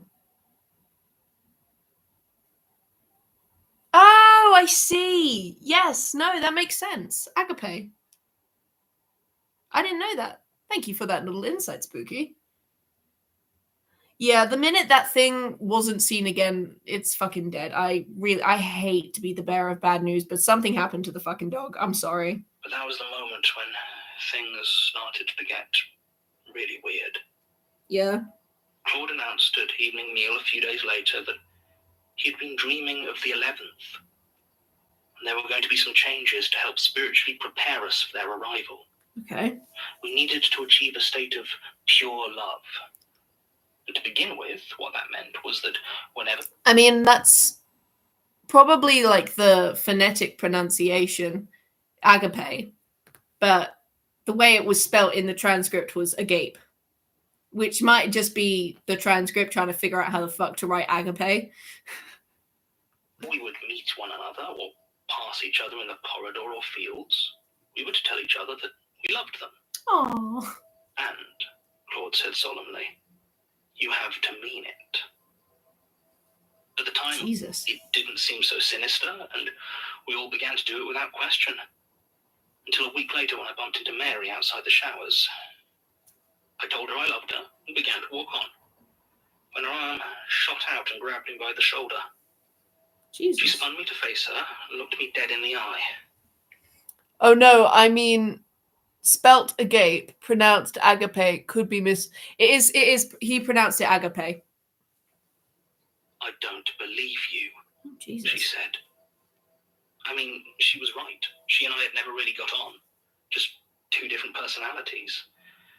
But in that moment, I was suddenly terrified of what might happen if she thought I was lying about it. So I said it again. And I tried very hard to mean it. Her eyes bored into me. Yikes. And I noticed that they were yellow and sickly. Oh! Like she had really bad jaundice. Oh, Jesus. Then she nodded once, turned, and left. Oh, God. It was about that time that the rice wine started to go bad. Every batch we brewed came out cloudy and undrinkable. Ew. We couldn't figure out what was going on. I spent so long at cleaning every piece of equipment over and over again, but it just kept happening. When we raised it with Claude or any of the others in the inner circle, they would nod understandingly, then tell us it didn't matter, that it was no longer our concern now that the 11th was so close. All the others seemed to accept this without question, and I didn't feel like I could press the matter without drawing negative attention, something I was desperate to avoid doing. Right. So I just sat there, as it grew bitter, cloudy, and rancid. Nobody bothered to get rid of the wine, and the smell gradually began to permeate through the building. Ew. Those closest to Claude began to change as well. Everyone in the community had always been very touchy-feely, but now it seemed like they were always touching each other or holding hands or in some way pressing their skin to each other.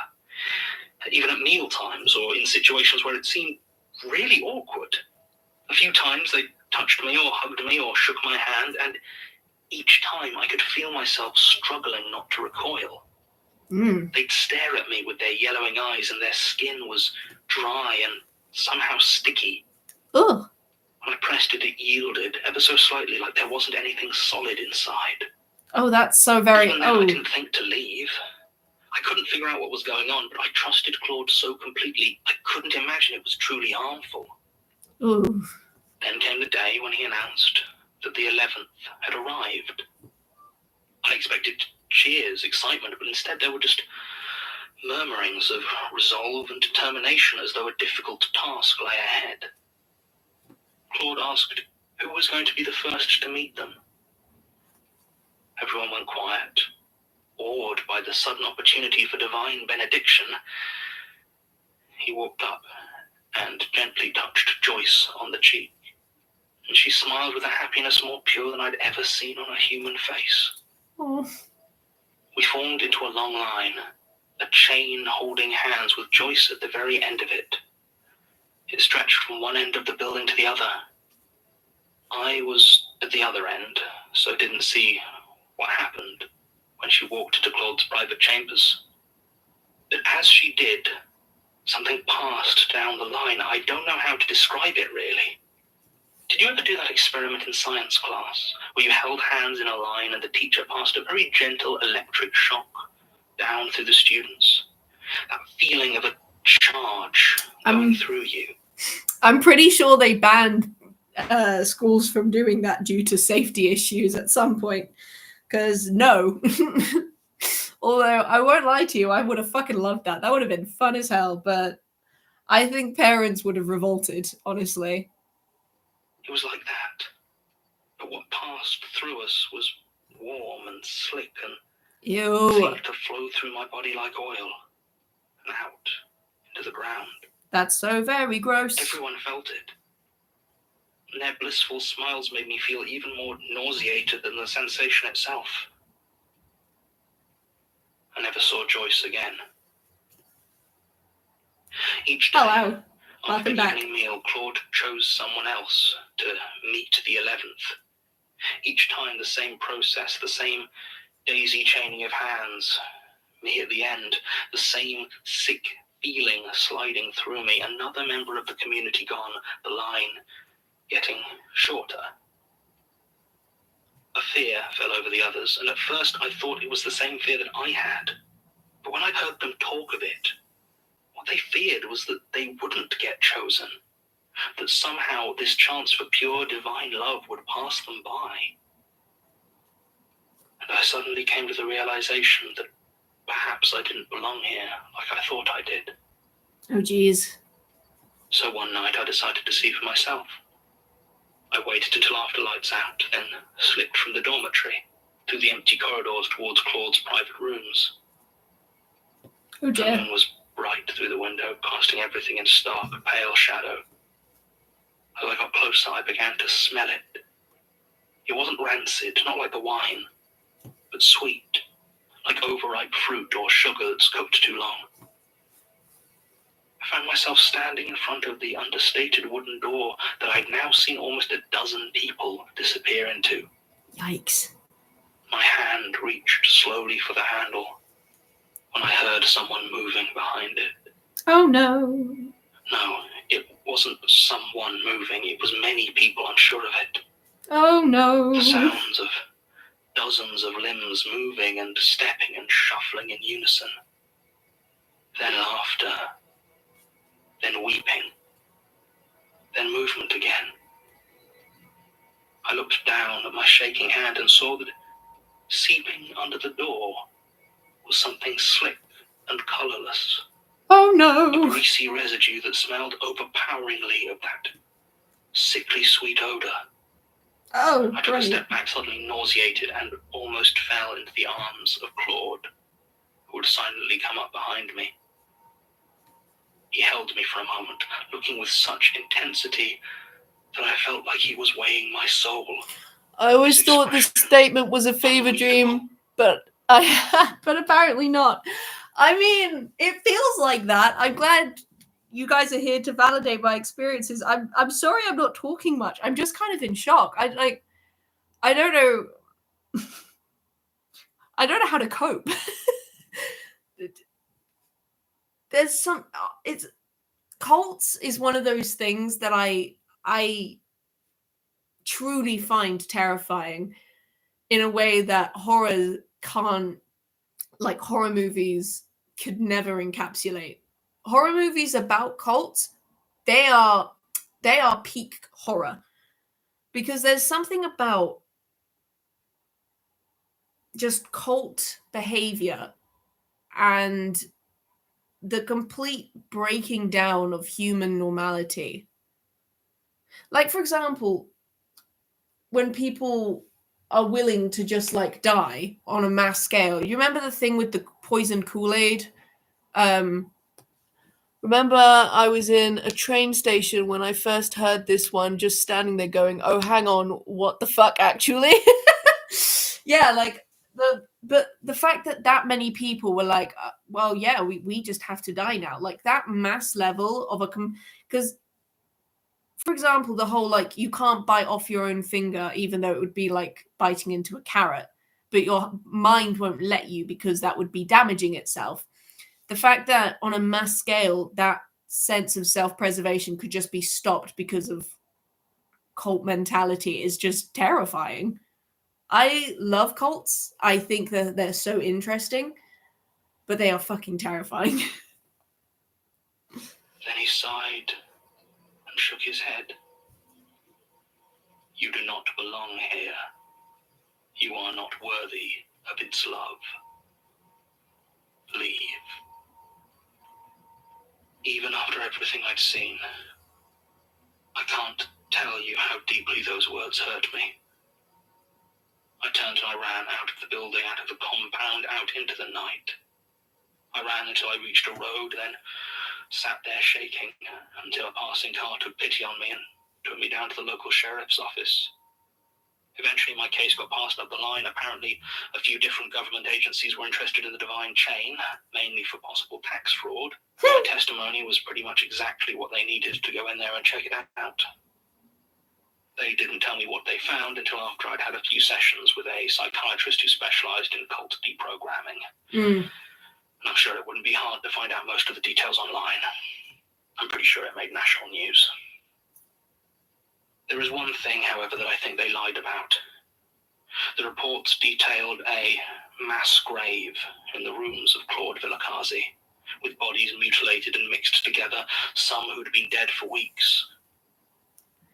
Yeah, especially being born into one sucks. Imagine everything you've ever been taught just being pure. I know, like it's just horrifying.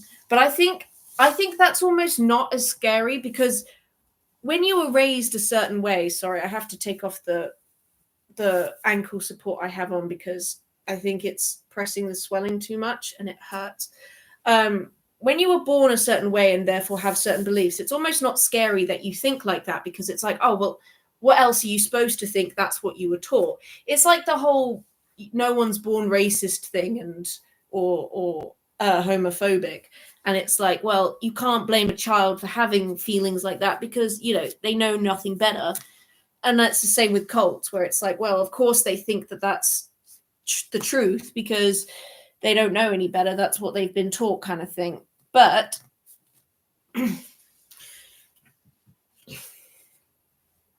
when, grown adults, ooh, she's swollen, baby.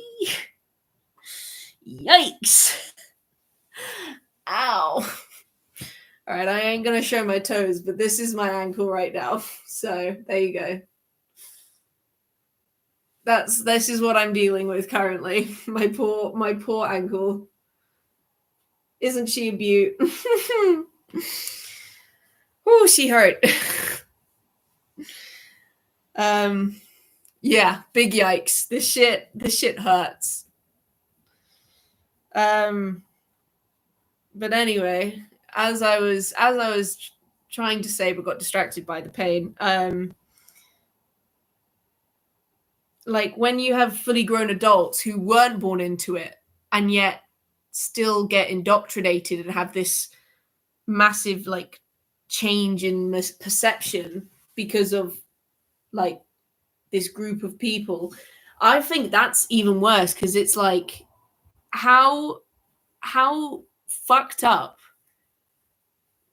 how good must you be at manipulating someone that you can completely deconstruct and rebuild a lifetime's worth of thoughts, feelings, independence, mentalities, and morals, and rebuild them into a way that aligns with this idea that you've just presented them with within like the last year or so,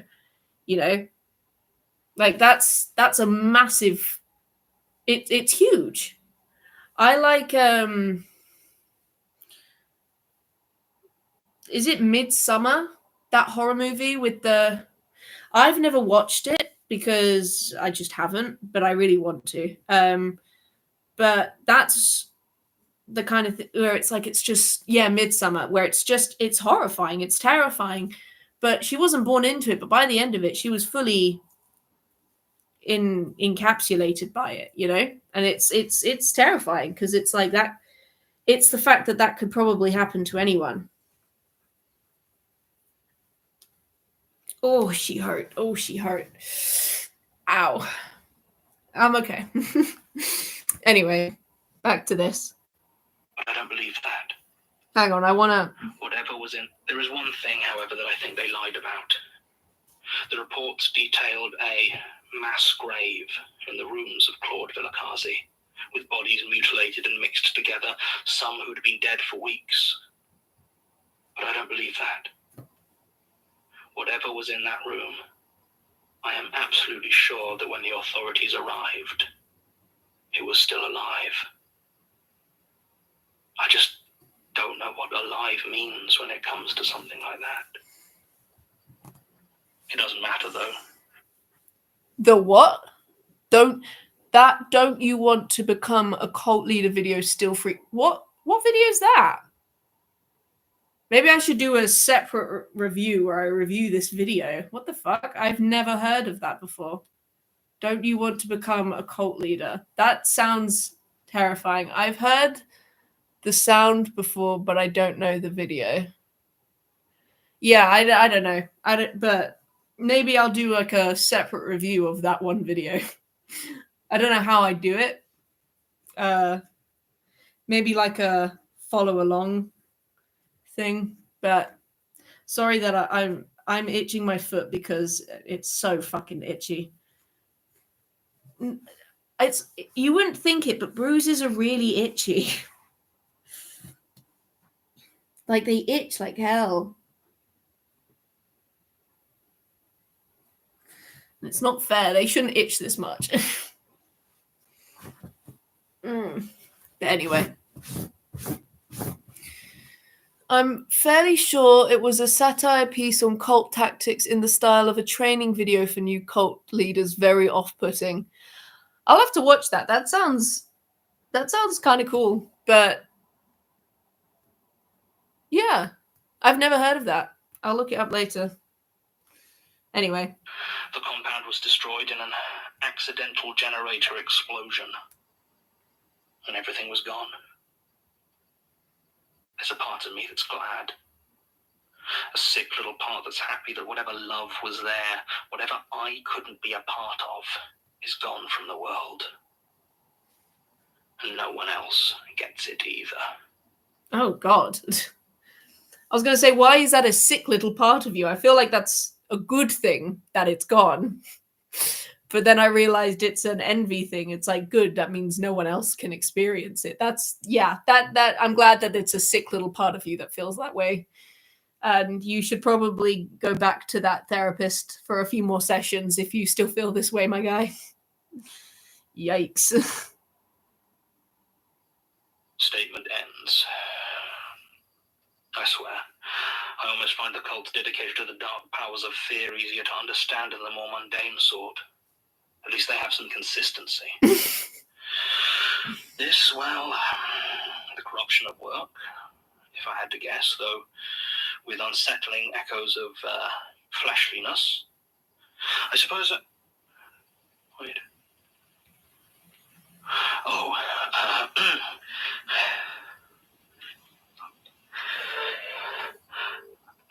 yeah, I think you should probably get down. Hello, lad. You miss us. Sit down. Well, we check if you're What the fuck? still human enough to believe.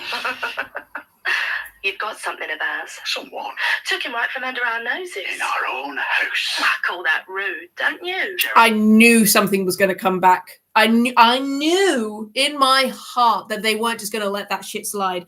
When they were like, oh, do you want to come have a drink and stuff? I was like, oh, man, they're going to fucking kill him. Like, there is no way.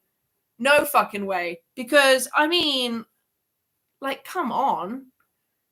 they were highly dependent on Jerry, and he just stole Jerry. Of course I was like, they're hunters. Of course they're going to be pissed off. Like, how did he get away with this? I knew this shit was coming. I knew this shit was coming. Wasn't yours. You had no right to hear that, Julia. Jerry. Sounds like you've got pretty chummy. Where is he? Gone. What do you mean, gone? Not gonna ask you again, son. But how did they get from America to England? By plane, I guess. I don't know. Burned the page. Released him. On that right noble of you. Proper humanitarian. So, let me get this straight. We take you in. Swam. You from the thing that's hunting you. Spare your life, even though you're no Help better. you. Give you access to one of our most valuable resources. And you steal it from us. Piss off back to England and then burn it. That's just inconsiderate. He asked me to. Oh, really? You always do what evil books tell you to, do you? Gotta say, I'm disappointed. Genuinely thought you were different. But you're just another monster. Not even worth the chase. You want the honours, old man? Don't mind if I do. They hunted their way towards another continent. Jesus. Get away from him. What's this? You got yourself a watchdog.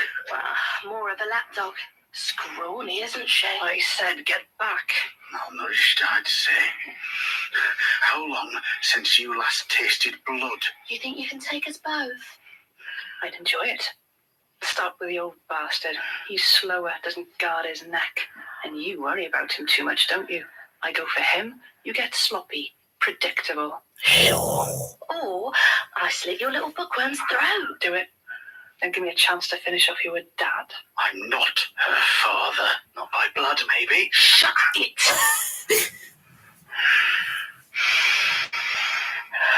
2 chihuahuas barking at a wolf. What? There's no rush. We've got all the time in the world. Besides, this place is just full of monsters. She can't guard them all. Fine.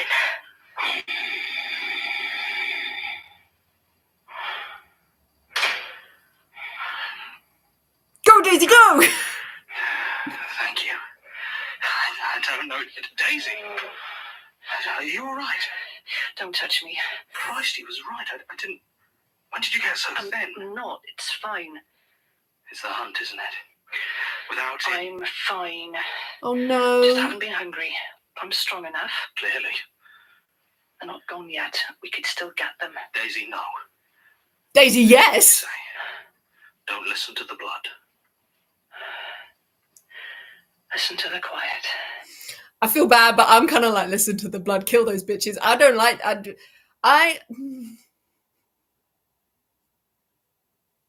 Anyways. Even so, if it's having this much of an effect on I'm not going back.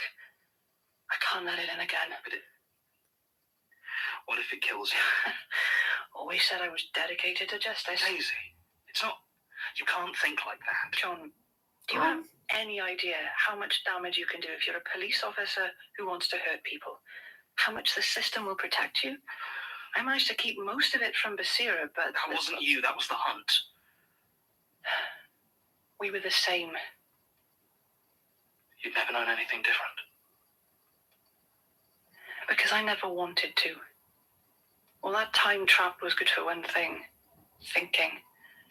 And I did a lot of it. I've made my choice. Okay. So what do we do when they come back? I don't know. Come on. We'd better tell Basira. Oh my god. Damn. That was a crazy ending. Like, too much happened very quickly and then just stopped. Like, what the fuck? Oh my god. First of all, I knew for a fact that they were going to come back. I never said it aloud because I don't know, I just didn't, but I knew that they weren't going to just let it slide. There was no way in hell they were going to just let it slide that he burned their most valuable resource. It wasn't going to happen. And then Daisy almost turning into like a fucking bear or some shit. Absolutely terrifying, but so fucking cool. The whole time I felt like, Modern Family? I felt like Gloria going, "Go, Phil, go!" when he's talking about pattern work. I like, ow, shit, I need a tissue. Ugh. I'm so glad I seem to have everything on hand. It's great. This is like Prentice attacking at the end of... Yeah, it was so sudden and abrupt and I wasn't ready. Except if like, that's crazy. Also, I don't know why he didn't just call Basira. Is it because... Apologies. Hopefully that wasn't too much of a nose mouth sound or whatever. Apologies, Marie. But I suppose the thing is I understand where... All right, cool. I understand where Basira is coming from, wherein if you can avoid hurting... kind of, because they can't breathe, so it's kind of bug spray, I guess. But I understand where Basira is coming from in the sense that you should avoid hurting people if you don't have to. But what I didn't like about how she was approaching it was she was acting like he was a monster regardless of the fact that he was actively trying to not feed. Rather than being encouraging, being like, you're doing the right thing by not feeding, she was just constantly calling him a monster and acting like he was one step away from, being unforgivable. Imagine being a normal guy working at the archives, worm women, weird delivery men, flesh creatures, and Americans all in like 2 years, just doing accounts or something. Yeah, the people in research are like, what the fuck is going down in the archives? Jesus Christ. Elias tries to promote one of them. They're like, no, thank you. no, thanks. I'm good. No, thank you. I will have to politely decline that one, but thanks for the offer. But yeah, I think that was my issue mostly with Basira, was the fact that, instead of... Because if I had been in Basira's shoes, I would have been like, I know it's hard not feeding. Like, I get it. I can see that it hurts you. But you're doing the right thing by not feeding, by protecting people from the eye, like... That's how I would have approached it in Basira's situation. I would have been like, I understand that this sucks, For real, the archives are just a separate world from the HR department or whatever. You know how in movies there's always a janitor cleaning in the background listening to music while the heroes fight? That bit for this. Yeah, the Americans are running past and he's like, da, da, da, da. Not my circus, not my monkeys, not my circus, not my monkeys. But yeah, like, that's... If I were in Basira's shoes, that's how I would have reacted to him having to literally starve himself so as to protect people, because she doesn't know what it's like, because she doesn't have to deal with it. No, I think that's fair, honestly. I mean...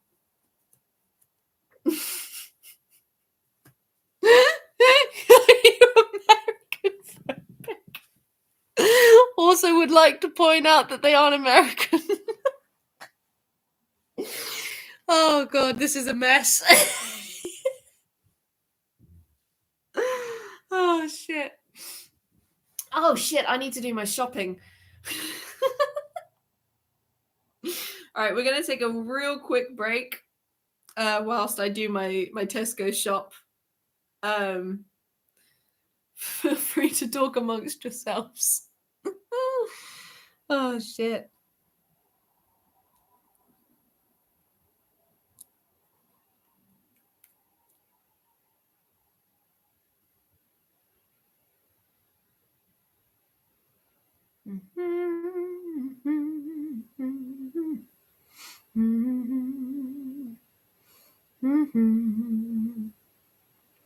Did they send me fathers when I asked? This is why we all need to gather for the streams. This chaos is immaculate. Exactly. This is like that time when it was like 3 a.m. It was me, you, Justin. I was creating the lunar landing thing. We were like 3 hours in. We'd only listened to half an episode. I was completely off my meds. I was like, oh shit, I need to do my Tesco shop. Justin was spamming the hearts, and we were just... It was just such a fucking mess. Oh, the big star was something of its own. That was... You can also thank Lom for that suggestion, because that was Lom's idea. Because I was like, Lom, I'm bored as hell. I need something to do. And they said, well, you've seen how small of a star you can make. Now try and make the biggest star you can. I need you to look up TMA Suck My Nuts animatic. It's a Tim Stoker animatic, and it's a crime you haven't seen it. I apologize for my discretion. Is it all right if I look it up on my... Hang on. I need to do my test. Hang on. Pause. I will do that once I've done this, because there's a time limit on this. So I need to do this quickly. But then I will do that. By the way, just wanted to say I tried my hand at my own paper star. Oh, how did that go? How did it go? Did you succeed?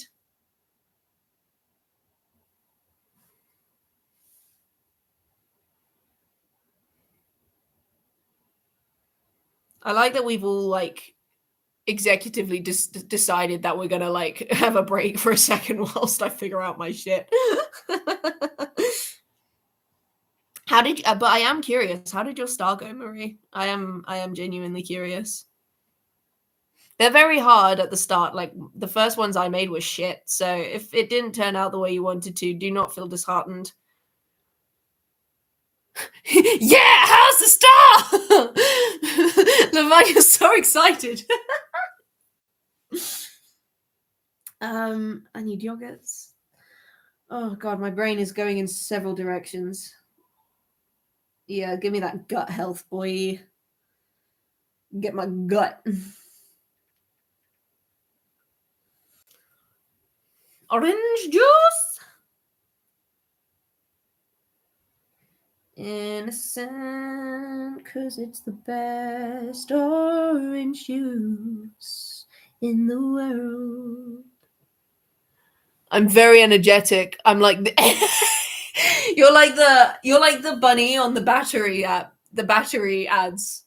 Whoa, crazy power. I did a tiny one. It turned out quite okay, actually. Don't really understand the whole looping of the paper after making the knot, but I got it now. Good. Well, I'm impressed. Good job.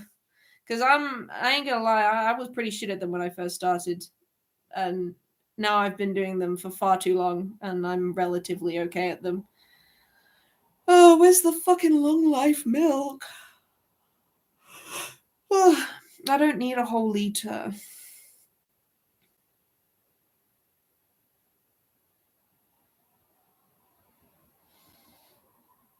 Oh my fucking god, where's the milk I want? Long life. There we go. Let's try that. No long life. That's not what I meant. It was so confused. It was like, so you don't want long life? And I was like, no, that's actually exactly what I want, but thank you.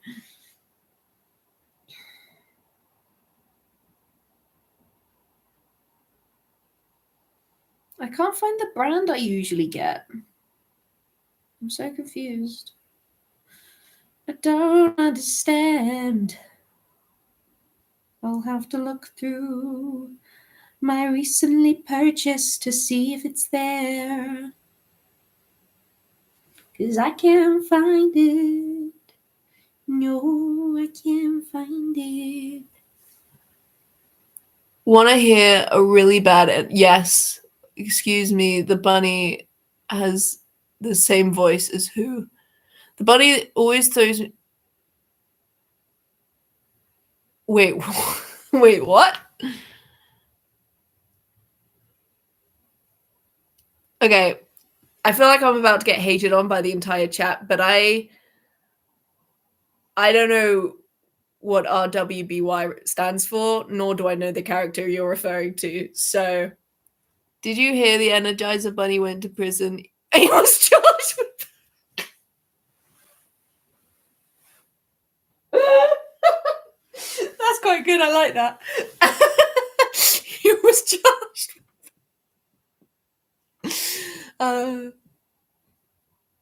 Yeah, I don't know who that is, but that was that was a good joke. That wasn't a bad joke at all. That was a great joke. You got me. I was fully tickled.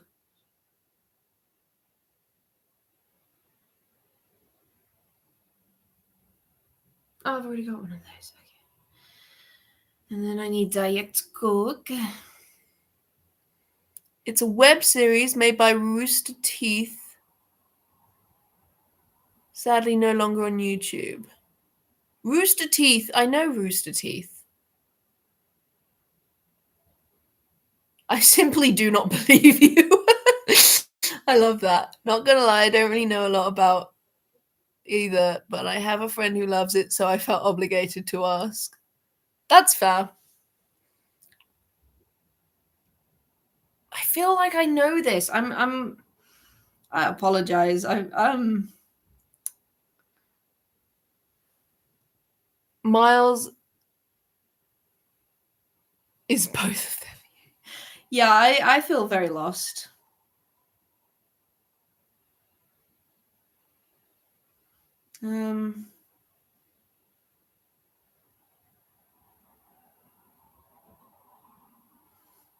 I should probably get a little bit of cheese. I'm probably missing something. Chat, should I call my friend to tell? I mean, yeah. I've the Jello. So this is.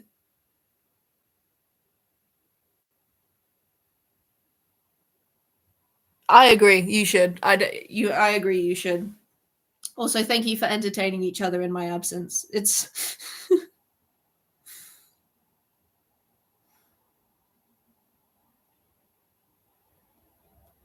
What else do I need to? I need to eat. I haven't gotten any food. Ready meals. I don't like any of the ready meals they have right now. Not really. I'll get pasta. Can't go wrong with pasta. You can never have too much pasta. That's a lie. You can have too much pasta. Make sure to have a varied diet and all that shit. Got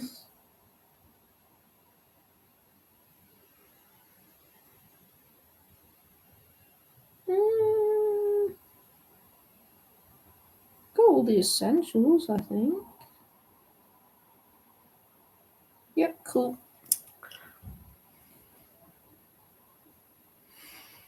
I've seen the.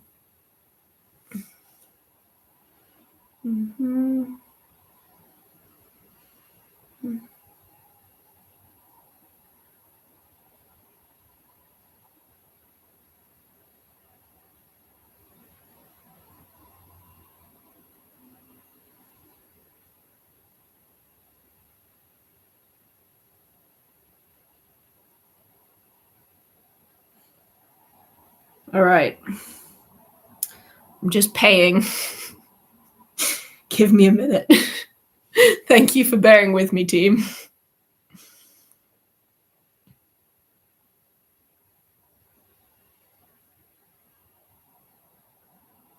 I appreciate it. I appreciate your patience.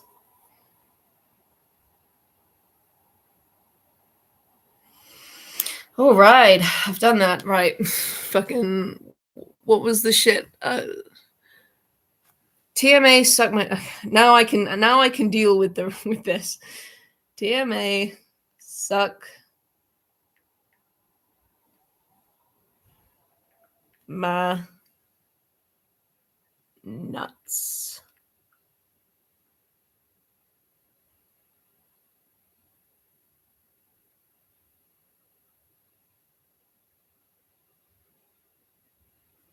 I'm so fresh, you can suck my nuts.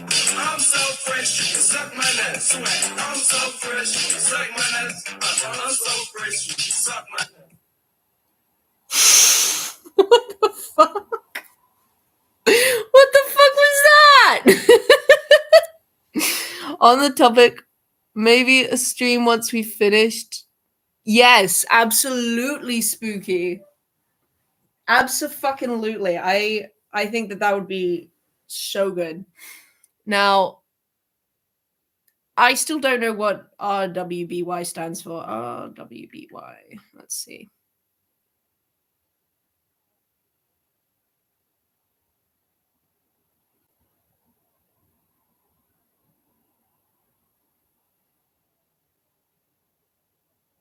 Oh, shit.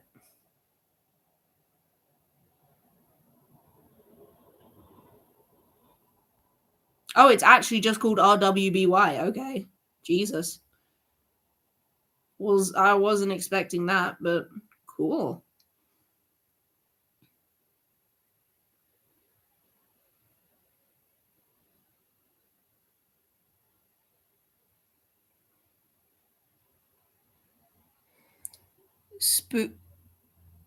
We can put together yes. Oh my god, yes. That is such a good idea. When you get the chance, watch the Ruby Red Train.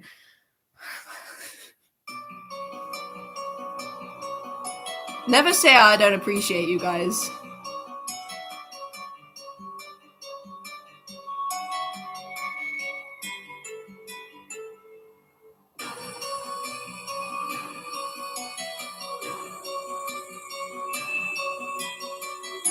Hopefully I don't get copyright struck. I do not own any of this. I know, but I've started it now. Okay, actually, no, I will actually watch it later because it's like 3 minutes long. What I will do is I'll make a playlist and I'll make it collaborative. Make it public. TMA animatics. Collaborate. Create. And how do I...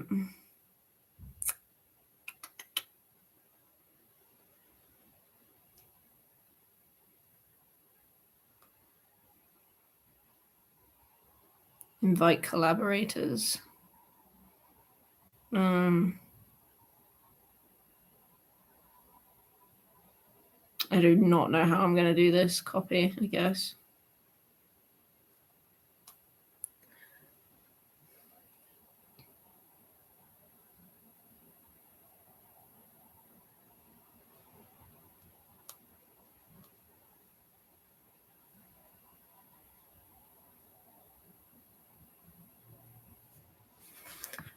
All right. I don't normally post links in the chat because that feels like a good way to, fuck shit up. And, probably do something bad or wrong or put people in danger. So, but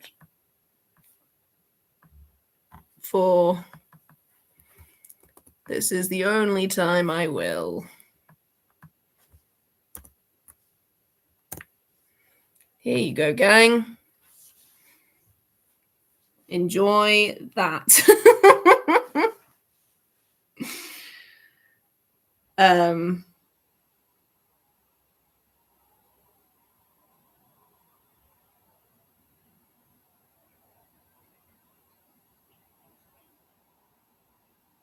yeah, there you go. You can have that. All right.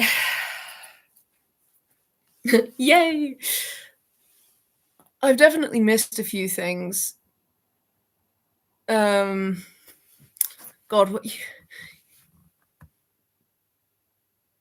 I have never really done the whole RWBY thing. I could look into it, but I like that all of this came from the fucking Energizer Rabbit. All of this came from that fucking pink bunny and his silly little voice. My favorite is to look up anime voice actors that voice the same characters because they're always so all over the place, and it freaks me out.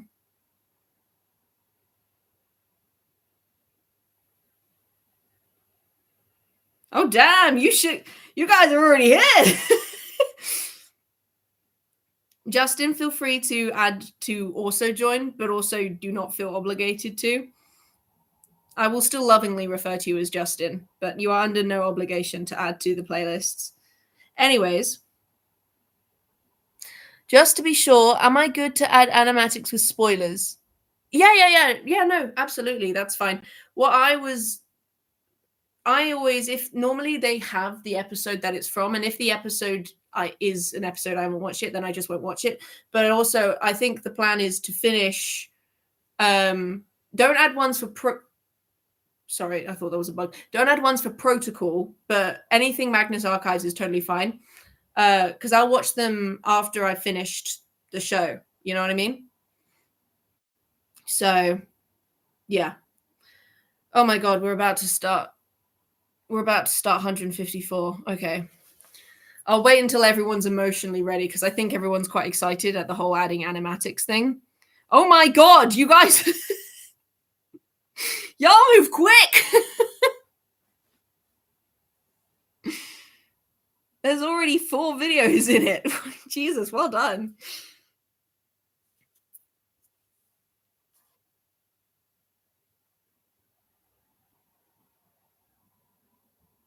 All right. Okay. I am going to grab an ice lolly and then we will immediately start 154. That's called Bloody Mary. Good God, I'm going to die. Bloody Mary. That's a horrible name for one.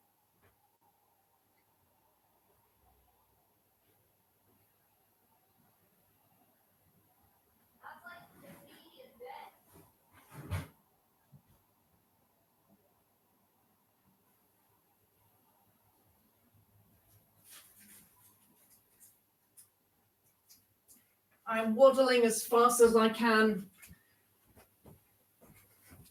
I am waddling at the speed of light. I'm waddling so fast. Okay. All right. We all ready? Is everyone ready for this shit? Hey, podcast listen. No. Rusty Quill presents the Magnus Archive. I know you are, Marie. You've been excited for this shit for weeks.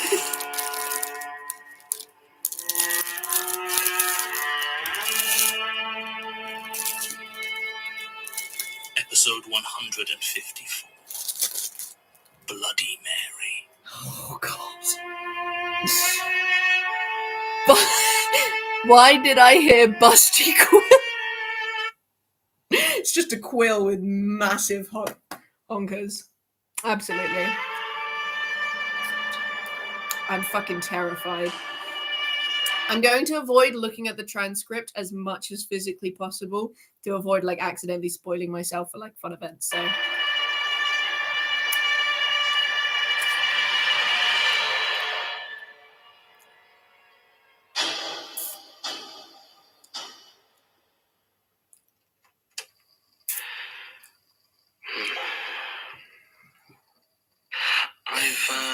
I've been doing a lot. we will absolutely spend like 2 hours on this. This is going to be another one of those 5-hour long ones for sheer want of this one episode. Thinking after what happened with Daisy last week. Right. About what I can do, what I am, what feels right. I went back to Peter's office, to that box of tapes, started rifling through.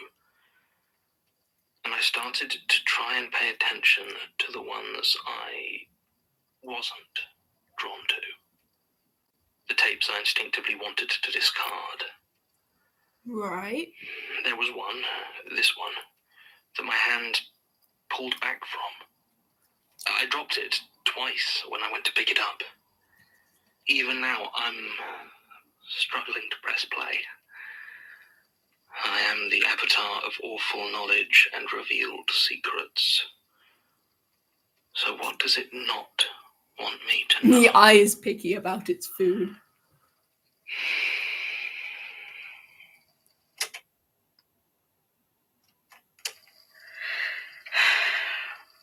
Right. Oh, hi, Gertrude. No use putting it off further. When he opened his eyes, he of course saw nothing, but he heard her breathing, slow and steady and focused, and he immediately knew that she was finally going to kill him. When the garden shears plunged into his chest, he was surprised by how little actual pain there was, just the sudden feel of moisture on his chest, and the realization that his body was growing weak, fading away. He wished she would say she was sorry she was doing this, that she loved probably him, won't. that she would miss him, that he knew better. And his final thought was a gentle sadness at how little he was surprised. What the fuck? This is so So Eric Delano ended. Oh, shit. Eric? Oh, shit, the book. Gertrude, I forgot about the book. what am I doing here? Mary. She gave me your page. She... Oh, Yes. Well, I'm sorry. wasn't even hard for her, was it? Handing me over? I feel really bad, but was Eric one of her interns? Like one of her assistants? I feel like he was, because he's definitely not one of the big boys, like one of the big entities. Jesus Christ, way to be cryptic, Marie. Blackbird's like, yep. Marie's like, you'll see. Assistant, husband. Oh shit! Yeah, him. God, hang on. This is why I need my little book. Fucking hold on, boys. Papa will be a minute.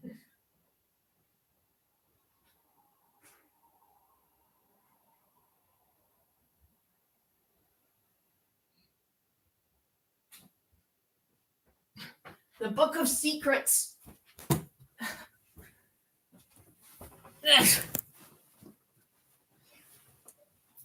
He's a freak.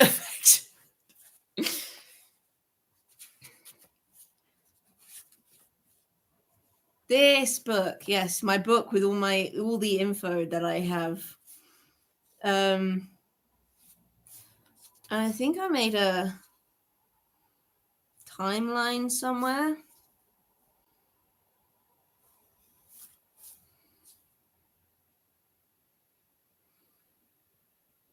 I have an Eric Delano in here.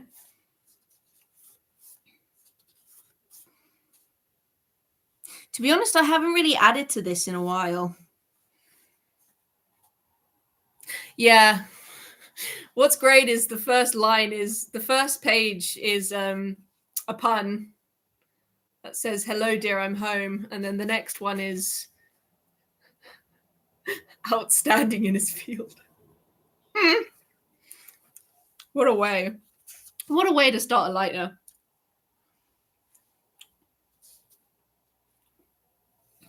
So,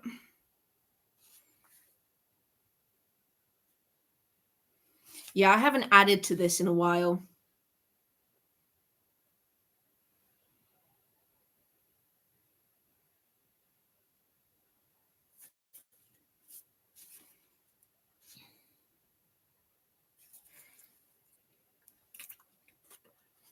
The Flying Book of the TMA manifesto. I didn't even see that.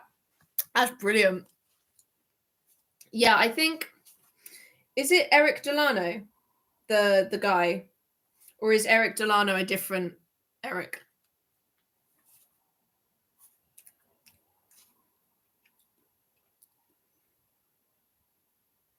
Because I had Mary Key. Oh, it's the same. Okay, so he's Eric. Okay. Hang on. Do I have a pen? I must have a pen up here. I've got every fucking other thing. No, I've just got a broken pencil. Hang on, gang.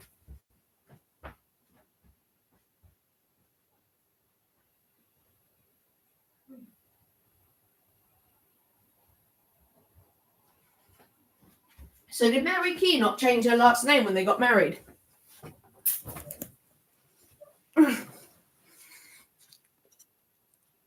That's what I'm saying.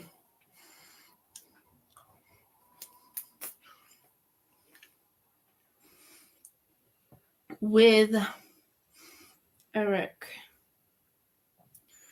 Delano. And then on the other page where I've written it, I'm going to write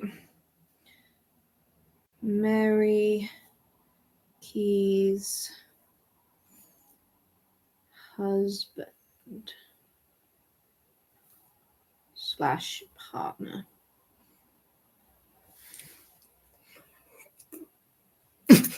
I guess we'll find out. I actually didn't see that retracted message, so either you just stopped from spoiling me or YouTube just ousted you. I don't know. Either way, let's carry on. No sign of regret? No. No. I'm sorry, Eric. I know this must be hard. I just read your death. I didn't realize it had been quite so... You should have seen what she did to my body afterwards. Did you? Oh, yeah. Oh, yes. She bound me first and then made me watch. Don't really know That's why. fair. Wasn't really in the best state of mind to ask. Well, thank you for not Maybe spoiling she me just wanted some potentially. company. Well, she disposed of your body. God, it was a mess. I mean, part of me kind of suspected she'd killed before, but clearly she hadn't done it enough to be a decent hand at chopping up and dumping bodies. She was having a real bad time of it. My legs were all over the shop. Would probably have been funny if it hadn't been me. What's it like, being bound to the book? Painful, probably. I don't know how to describe it. Never was great with words. Bad. It feels bad. All the time. I know that I'm not really Eric. I'm just a memory someone wrote down. It hurts most of the time. Oh, I was right. I don't like it. But you're still here. I suppose. Mary used to get me out to bounce ideas off of, talk through her thoughts and theories. Never listened to me, obviously, but nothing new there. Well, it's good to see you, I suppose. You too. You got old. He's got Other this. than being He dead. does. Honestly, if like I can, he's the spitting image of his dad. It's very sad that they're now both they were both made into pages. Mary was a right weirdo. Like father, like son. Oh shit. Sarcasm is in fact a genetic trait. Fair enough. To be honest, I'm impressed more than anything. Hard to get old in this business. You either die or you stay young. And summoned by archivists, How yeah. did Mary look? She got old too. Suppose that makes sense. And Jerry? Have you seen my son? No, Aw. I've never met him, I'm afraid. Mary talks of him a lot. Well, she seems very proud. Please tell me she didn't just lie to him. Please tell me that she hasn't met him yet. Like in terms of the fucking timeline, because that's brutal to be like, nah, never met the man. When she later on makes him into a fucking page. God damn, Gertrude, you a fucking you brutal girl. That's not as reassuring as you think it is. I see your point. Wait, what? Sorry, what did she say? She seems very proud. Oh, that's not very reassuring. Where do you think she got the idea? Yikes! Pretty sure this was before Mary's death, aka before Gertrude became... Before Jerry... No, this is... Okay, cool. Because I was going to say that is absolutely brutal if she just straight up was like, nah, never met him, even though she absolutely has met him. That would be so cruel. Why did she give me to you? I don't know. She seemed to think it was a gift. Oh, charming. She said she had one final mystery to explore with the book. Oh. Oh. You know what that means, right? I have a pretty strong suspicion. Yes. What? I was just thinking. 5 years as a husband, God knows how many as her possession. And she just couldn't stand the thought of being bound in the same book as me. I'm sorry. Yeah, it doesn't feel great. But being dead, I suppose you don't feel things quite as strongly. No. I'm a bit flat. I'm aware of the heartbreak, but I don't know if I actually feel it. It's strange, really. Yes. Yes, it sounds it. Okay, so yes, husband, of course. Yeah, I'm obviously. not entirely sure. I was probably... Oh yeah, because also she was obsessed with like the Key family becoming like one of the big entity families, even though she refused to settle for any one entity, which is dumb. Like, surely she should have because Jerry spoke of that, of like her wanting to be like, you know, one of the big shots, but then she wouldn't tie herself down to one entity. And it's like, well, if you're not going to do that, then obviously, you know, it's not going to, like, you're not going to become some big entity family. You know, that's kind of a prerequisite that your whole family has to have like one entity that it follows. That's how it works, you know? But I don't know. Seems Mary was just a weirdo. To burn you, if you're amenable to the idea. Yes. Yes, I think that would be for the best. I'm just trying to figure out if there was a reason she gave you to me. The way she was smiling, as if she was handing over a secret. I don't know. Do you have any questions? Any unfinished business? Of course. When she killed you, there were plenty of outstanding cases and such, but nothing that would still be relevant. Sorry, what do you mean? Well, you were working on quite a few statements when she killed you. Gertrude, I left the archives months before she killed me. What? No, that's... Wait, what? That's not Yeah, what power is she supposed to hold over anyone? Ooh, I don't have magic fear powers. You all do. Ooh, be afraid. possible. Of course. They didn't tell you. Why would they? Mary probably thought it was funnier if you didn't know, and Wright would have preferred you not to know. How is he, by the way? James, he died about 12 years ago. Elias is head of the Institute now. Elias? Elias Bouchard? Seriously? Well, he has changed a lot. Must have. So, what did they not want me to know? I quit. I'm sorry. You quit? Yeah.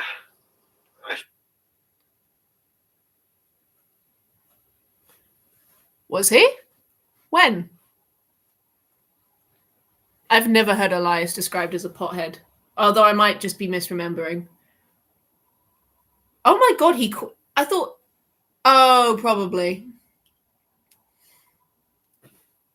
That makes sense, because a lot of fan fictions write him as a pothead, and I was always like, what the fuck are you guys... Like, what is going on? Oh my... Wait, how did he quit? How? Figured out how. I just assumed... How? The eyes. Well, that's it, isn't it? I suppose that's why she gave me to you. One final screw you to the eye. Eric, how did you quit? Eric? Sorry, I don't mean to be a dick, but... Well, it's been a long time since I've had any sort of leverage, I guess. Just a little bit of power. It's kind of nice. Are you going to tell me? Thinking about it. Think harder. You know, You were never actually that nice to me when I worked for you, Gertrude. Oh, Michael or Emma. Eric, What? Are you going to threaten me? Look at me. The best I can currently hope for is to be burnt to ash. I'm going to tell you, just maybe there's a price. what do you want? I don't know. I haven't had a chance to think. Eric, Fine, yeah, I want two things. I'm listening. he really I is. want you to find my son. If Mary is... if she's gone, or worse, I want you to make sure he's all right. Eric is the definition of the face. He absolutely is. I like that he's like, please just make sure my son's okay. That's literally all I want. That is big father energy. I love that from him. I'm not exactly a mother figure. You could hardly Telling do me. worse than her. This is true. Fine. But I don't know what growing up with Mary has done to him. If he's gone rotten, I can't promise anything. I understand. I suppose he might be useful. Oh, sentimental as ever. And the second thing? I want to make my statement. Is that really necessary? I don't want to disappear on her terms. Or yours. I want to speak my piece, have it recorded. Oh, fine. Tape's running. Subject is Eric Delano, recorded 21st of July, 2008, regarding... What else? Me, Mary, and the archives. As you wish. Begin whenever you're ready. It's interesting how Eric, not sure I'd want my son to be you. Yeah, that's what I'm thinking. Like, she's proud of him. Mary's proud of him. Yeah, that's terrifying. And Gertrude thinks he's useful. Poor Jerry and the females in his life. I'm so glad you're still here, Justin. Just like, it's insane. Jerry, just poor Jerry, man. I'm almost not sure where to start now it comes to it. I always loved ghosts. They fascinated me. Not the rattling chains and horror part of it, of course, but the mystery, the promise of secret knowledge, of seeing something that no one else was privy to. A secret world. I mean, that would be pretty Gripped cool. my imagination. So when I finished my master's in library science and saw a vacancy at the Magnus Institute, Jerry should have been at the club. I jumped at the chance. The chance to pursue my passion and my career at the same time seemed like too good an opportunity Justin to the pass Turtle. up. Love that. It was only an assistant archivist position, of course, but that was fine. A good entry position. I'd soon move on, I told myself. Yeah. And for the first few years, it was pretty much exactly the job I expected. Mm-hmm. Longer hours than I hoped, and the archivist seemed less interested. Wait, you lasted like several years? Damn, boy. Assistants' expiration dates have gone down massively since back in the day. Fucking hell. Doing her job than I was, Several years. but all told there were worse places to work. Then I met Mary. She was like no one had ever met before in my life. She was beautiful, like a shark is beautiful. Every movement she made was deliberate, sharp, and her eyes were always focused on something, always watching. And Damn. when she looked at me, I always felt betrayed. They matched freaks, but at what cost? Absolutely. Yeah, I feel like being called beautiful like a shark is one of the is such a nice compliment, but only to the right person. I think I'm pretty beautiful like a shark. I got them teethers that never seem to disappear. I always seem to be smiling enough that they are visible. Okay, but Eric went off with that. For real. She was beautiful like a shark is beautiful. Every movement she made was deliberate, sharp, and her eyes were always focused on something, always watching. And when she looked at me, I always felt afraid. Whew! That is some AO3 should actually be a Nobel Prize winning author level description.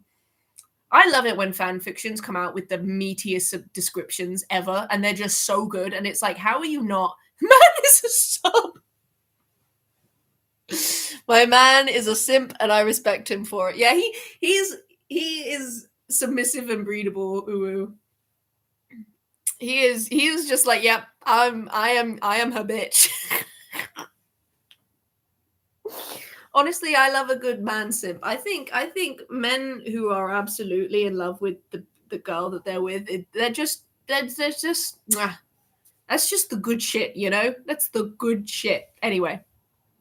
But there was something else. Something under the fear. Something that made me feel very aware of all my blood. For real. I don't know what she saw in me. Not really. But when she walked up to me and told me that I was taking her to dinner, I couldn't help but nod. Oof. I've always been... I wouldn't call myself a coward, but I've never been in a fight. Never even been... I mean, it allowed it. Am I allowed to say that on YouTube? Well, it let you say boy toy, so I think the answer is yes. Don't worry, I've already marked this as not for children, so I'm pretty sure you are allowed to be slightly feral in the comments. But I don't know. I don't know how this shit works. Maybe just the fact that I can never really... No, you can't bash Elon Musk. That's illegal. People. And Mary pushed so hard, harder even than you. I let her because she gave me something I had never before experienced. An orgasm? Danger. Oh. She taught me. Yo, it let you say his name. Well, I think that's probably because of the unique use of the $sign.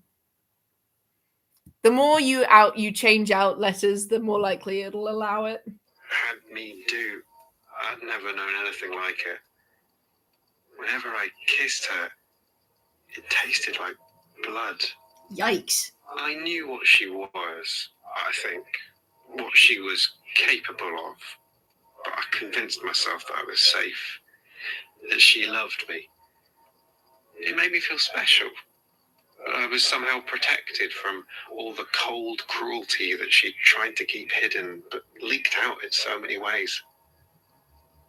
Jesus. I remember visiting her shortly after she'd started her books business, and I found her sitting opposite a corpse. A well-dressed, middle-aged man who sat in a huge armchair she kept in the back office. She looked me in the eye and told me he was her uncle, prone to drink, making an unexpected visit, and had passed out in the chair. I knew she didn't have an uncle. The Tumblr cannibalism is a metaphor for love girlies are going insane with this one. For real. This is I feel like we're back in Hannibal era. This is cool. I am interested though about how I almost completely forgot that this is all in exchange for being able to know how to fucking quit. Do you know how much of a game changer that is? Basira's gone like that. The minute he tells any of them they're like off like flies. They're gone. And I knew the man was dead.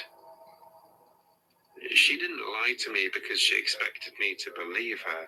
She lied because she expected me to obey her. Yikes.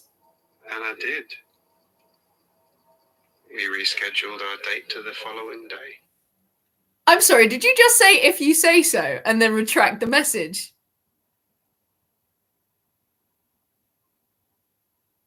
Blackbird.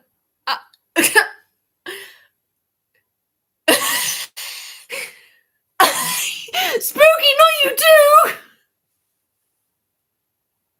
I'm so fucked.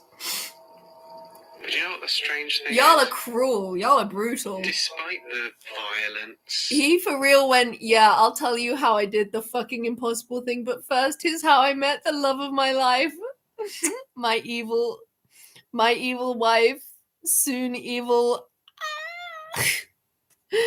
cartoonishly innocent whistling. death, even my own murder, I still don't feel like she My evil wife is so betrayed evil. me. She was what she was. And I knew that. And even when I told myself that she would never harm me, of course not. I was her husband, her true love. Even then, the only one lying was me. Yep.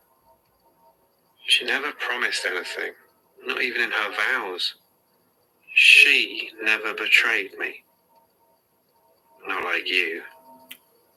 She never played dumb when I was stalked by bloated, blood-sucking things, or told me I was imagining it when I saw your friend Adelard drop a screaming box into the Thames. She didn't Yikes. try to keep me in the dark just so I wouldn't stop being useful. She never made me complicit in 1,000 nightmares and lives ruined for the sick joy of some otherworldly voyeur.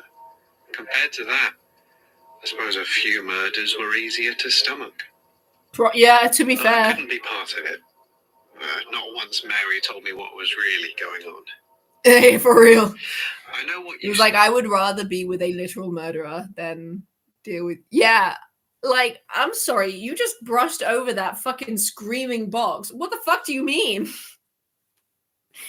Adelaide Decker is like a whole can of worms that we never seem to get into. Like, we start opening the can and then we just leave it. And that, like. Say what you think. Characters you're doing. kink shaming the Say voyeur what eye. one doomed soul at a time. I mean, I understand. I do. But I couldn't be a part of it. Not when I saw what happened to everyone else you involved. Right. I had to get out, to escape this place. I had a son to look after. He needed me. That's fair. Or so I thought. And that's when you turn nasty, isn't it?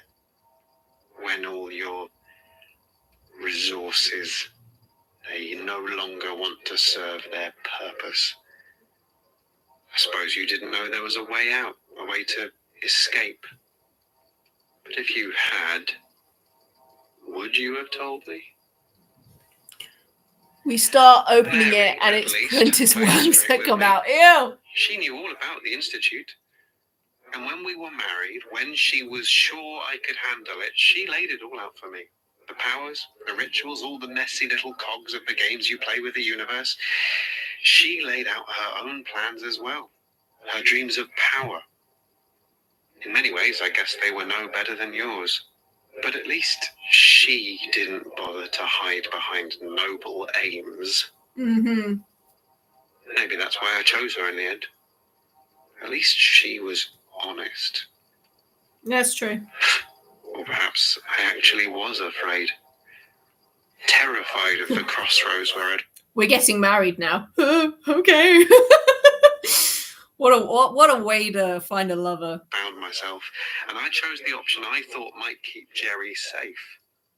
Right. At least if I was home with him, I could perhaps soften the edges of his mother. Okay. I suppose I never really understood. No matter how Marriage, the situation was, how the old ball and well it chain. was explained to me, I just couldn't see the parts of it that I didn't want to. Yeah, 2 years I tried to figure out how to quit, how to leave this place. And when I finally did, when I felt the Watcher's grip slip away, it left me in such a state I was no more use to Mary, and she did what Mary does. It was fitting, I suppose. Even Aww. after everything, she made me taste blood one last time. Damn, that's really sad. Well, thank you for that. I'll make sure it's stored somewhere safe. Right. Something wrong? I thought it would be more of a relief. I'm sorry it wasn't as cathartic as you were hoping, but we had an agreement. Yeah, I know. So, how did you do it? How did you... He definitely is the underrated. archives? Was actually, The fact that I didn't even remember him, I feel disgusted with myself now that I'm literally like in love with him. Well, I'm so glad you asked, Blackbird. I have a theory, and I don't think that that's what he did, but this is a theory that I've had in my mind for a while, right? Because I'm under the assumption that the contract states like until death you are employed and you can't quit or anything like that, right? That's the impression that I'm under, is what the contract says. And so my thoughts are, if you died temporarily, technically you've fulfilled the requirements of the contract, and so the contract is therefore nulled. If you then return to life, you would have to sign the contract again for it to be valid, because it doesn't say like in the instance of like temporary death, the contract is still active, assuming. And if it covers for that, then fair enough. But that's my assumption, is that it's like death ends it. So if you die and then come back, then you've fulfilled the contract and it's done. I like that guy who died and tried to say his life sentence was over. Yeah, basically. That's essentially that. It's like, well, my life is over. I just happened to come back. I don't think that's what he did, because he quit. He didn't say like I fulfilled the contract. And also I feel like if he died and came back, there would be kind of like he had to get someone else involved, because I feel like it's not a very easy thing to actually just die and then come back by yourself. So, okay, so for what I know, people can't say the words I quit and mean them. Like at the time they can't say the words. They can't write the resignation, and if they do somehow manage to write it, they feel like they can't submit it. So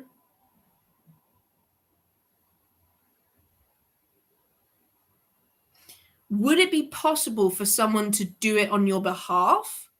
Like if you wrote a letter, right? If it was like, okay, I need you to write a resignation and then give me something to sign, like at random times for like a week.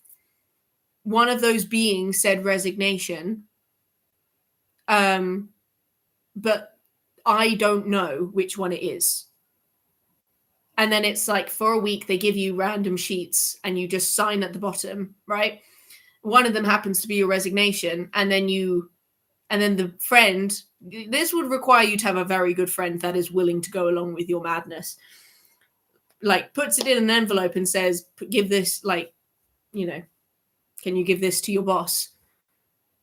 Right? And then, so it's almost like you didn't know you were quitting when you were quitting. But it may be one of those things where it's like, even if you get someone else to write it, it then just like won't let them write it either. I don't know. Maybe it's smart enough to think for that. But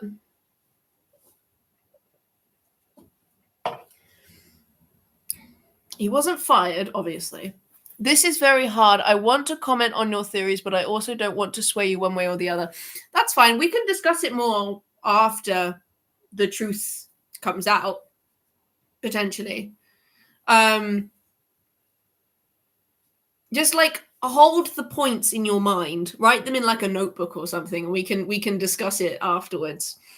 But I think,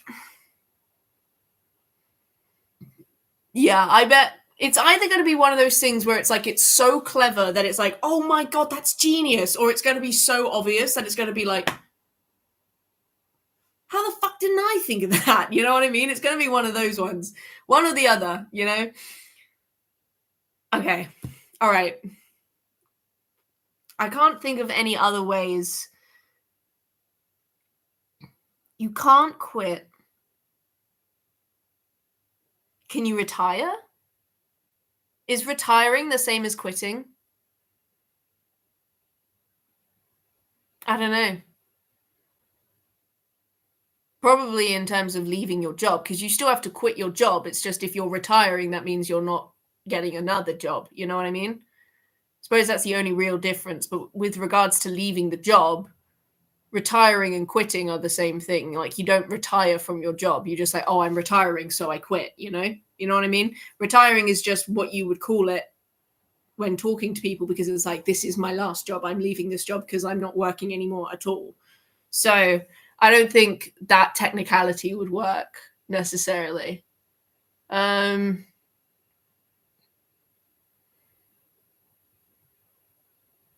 don't know. The idea of like a friend helping you out, like explaining to them, that's the only way I can think of it. I feel like you would have to have someone who's completely not involved in the institute basically help you by doing all the hard bits for you and keeping you in the dark, so that the eye doesn't know what's going on, and thus you kind of you outsmart it in that way. That's the only way I can think of. So I am genuinely curious. Okay, I'm ready. They're really simple.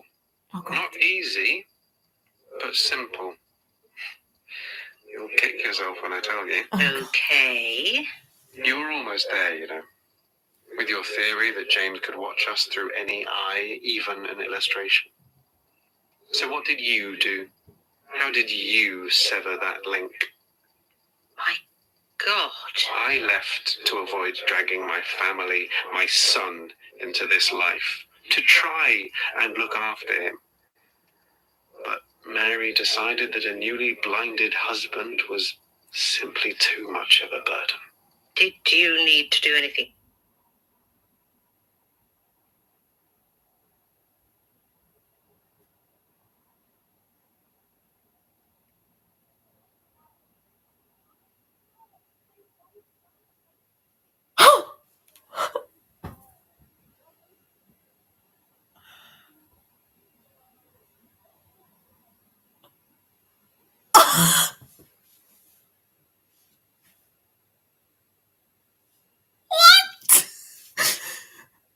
I need a minute. Hold on.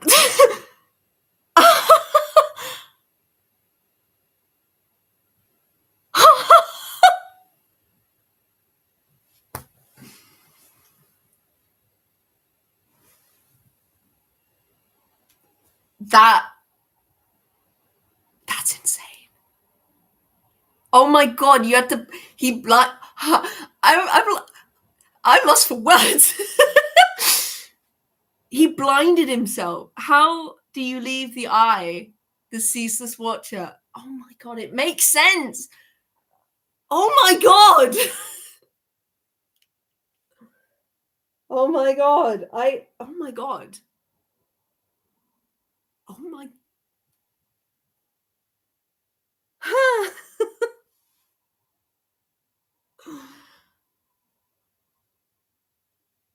Oh. Remember at the start of this page of the book, it says when he woke up, he couldn't see because I didn't even. Oh my God, I didn't even notice that. What the fuck?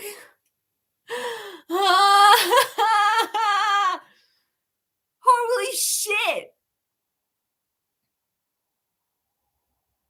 The next question is, how did he blind himself? I'm joking. That's not the next question. What the actual fuck, man? That is. I'm leaving an Eldritch requires physical resolution, scientist says. Oh my God. I don't know how to move on from this. The fact that he blinded himself.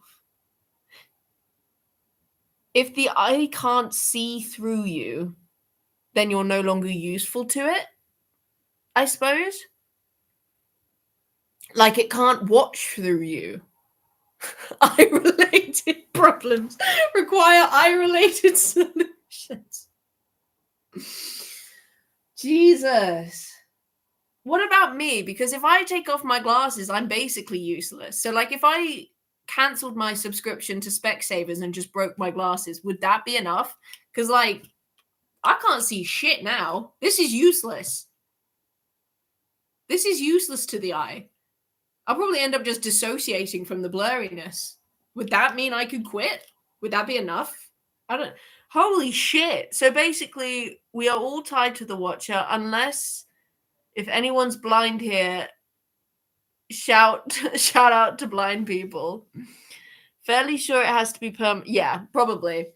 Otherwise, that would be a bit too sneaky. Oh my god. So, because it can no longer watch through your eyes, you're no longer useful, so it gets rid of you.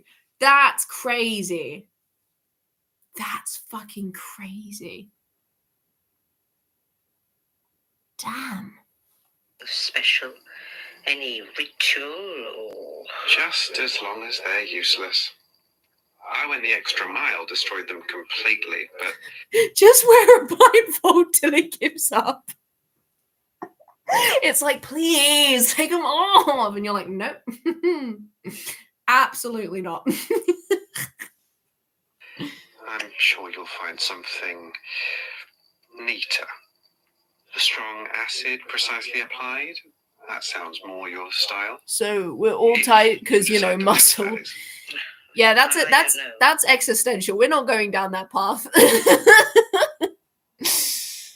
That is too, Marie, I can't be dealing with that. I just found out that you have to blind yourself to escape the Watcher. I'm not ready to deal with the fact that I'm already attached to the flesh. I'm not, I can't, no. No. It's not an easy sacrifice to make, is it? I still have work to do. Oof. Don't you always? Yeah. Am I a stranger? I think I'll probably do some research. No, you don't on my actually have to own stop. before It's the fine. rather I'm only extreme joking. Step of blinding myself. Sorry. Something I'm neater. backing a bit because I was The strong talking too acid much. precisely applied? That sounds more your style. If you decide to do it, that is. I don't know. No. It's not an easy sacrifice to make, is it? I still have work. Oh my god, he blinded himself so he could be a... Because I'm a clown! Jesus. I just had a really emotional thought and that's what I read. He literally blinded himself so that he could be there to support his son. That is so heartbreaking.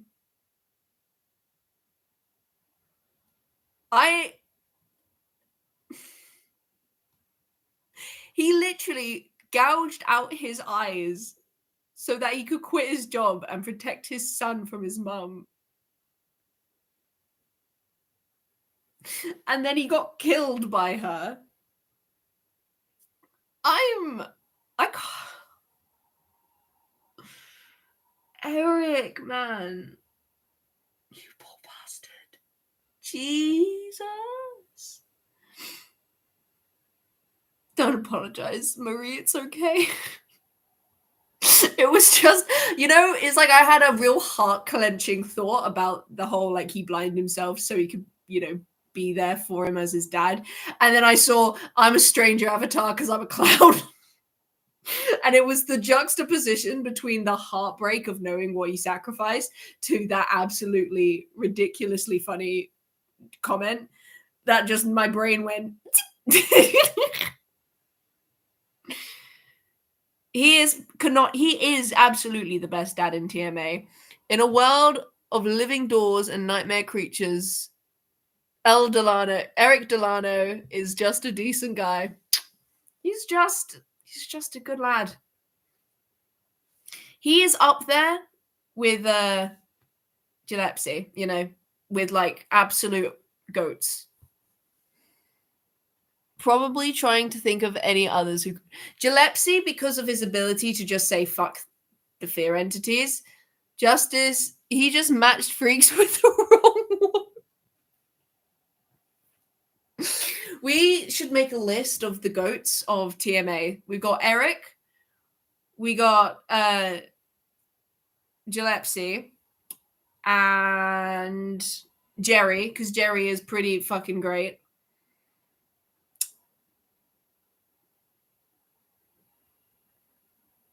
I feel like Sasha should be an honorary mention because whilst she wasn't here for a long time, she was here for a good time.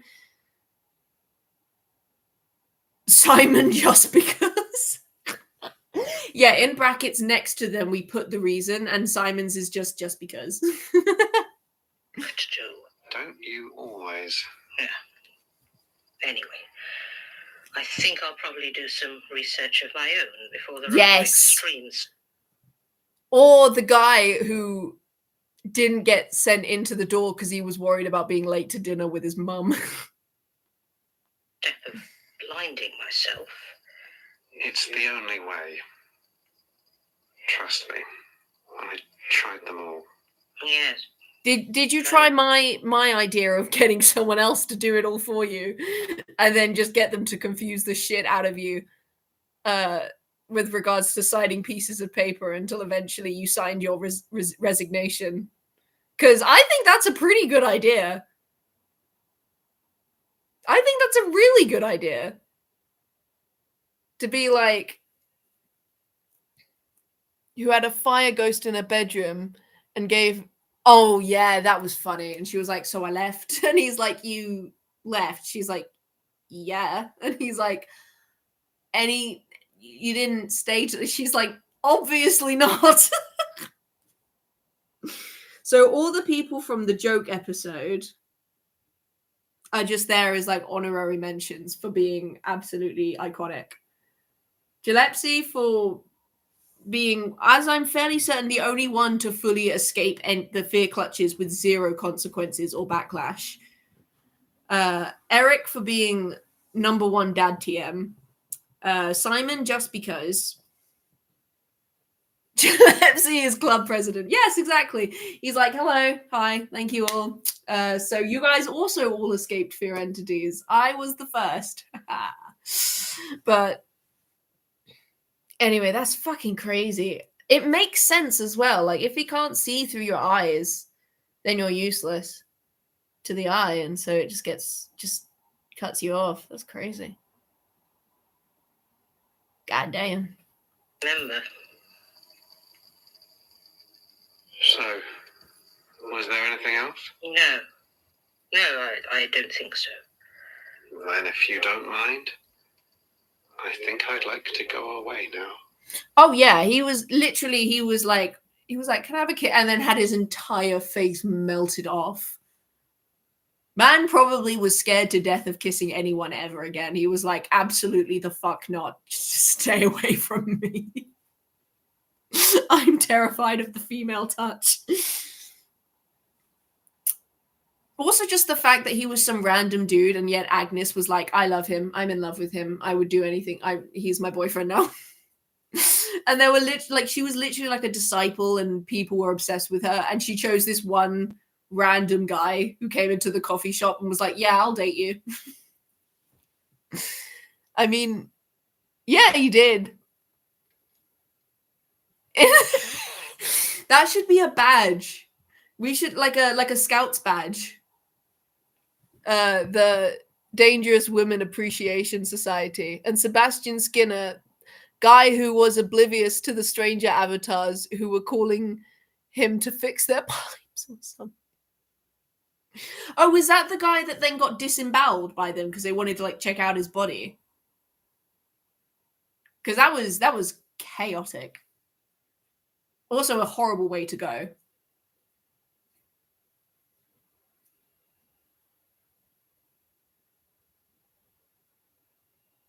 Was that him? Because I genuinely don't remember that statement otherwise. It must have been. Yeah, if you're talking about from... Oh, also the guy who literally just taught strangers and just somehow managed to be okay with it for like a whole year. It was just like, yep.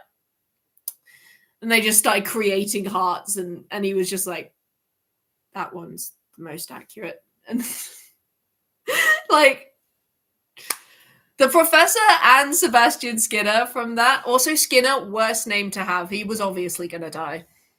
Bone Apple Teeth Man, absolute goat. I still love those 5 doppelgangers. I just loved them. I just thought they were so sweet and innocent. They had that, like, oh, I don't really know what I'm doing, but I'm just trying to be human. And this nice guy's teaching us. We should get him a gift. People say to get your teachers apples, and the first thing he taught us was teeth. So teeth in the apple. That makes sense. Like, it's so cute, and it's ridiculously not horrifying, but it is, but it's not. They're not even in TMA, but that guy who wandered around the... Oh, absolutely. Reddit post guy. I love that post. I want to find more fake military towns, because those were so funny. He is an honorary member, absolutely. Next time I stream, I'm going to get my whiteboard, and I'm going to write all of these down. I'm pretty sure I've got a tiny whiteboard somewhere, or did I get rid of it? I wouldn't have got rid of it, but Brandon might have. Anyway, I'll find a way to note all of these down. Actually, I've got a book right here. Hang on. Let me start the list.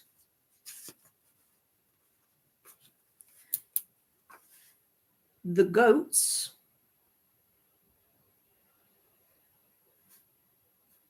of TMA. So we've got Eric Delano,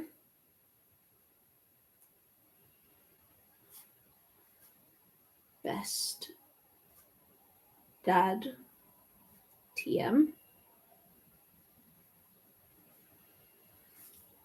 We've got, what was Gillespie's first name?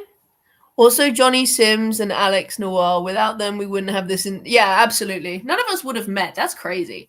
Not sure cheating Deathman should count personally. The guy who cheated death in a card game. I mean, I personally wouldn't, because that was kind of the goal. And also, I don't think he cheated death. I am 100% convinced that the guy saw what he did, because he even admitted that he was clumsy with it, but it was like, I will lose if I just pretend I didn't see that, and therefore I'll be free, you know? I mean, he did just go, here, let me prove I'm immortal now. Oh, for that, yes, I think he can be an honorary mention. What was Gillespie's name? Like, his first name. I don't have it written down. How do I not have that written down anywhere? Joshua Gillespie. Was that actually his name? That's a crazy name.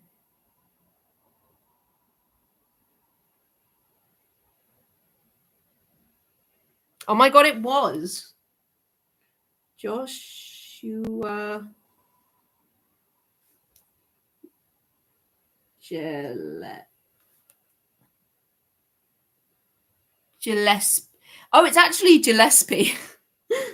I've been saying it wrong this whole time. Gillespie.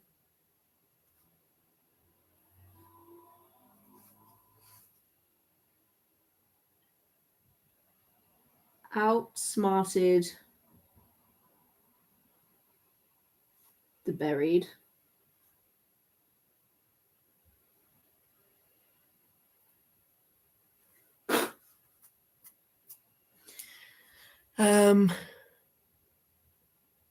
Who else did we come to? Dangerous Women's Appreciation we'll put on the next page. Oh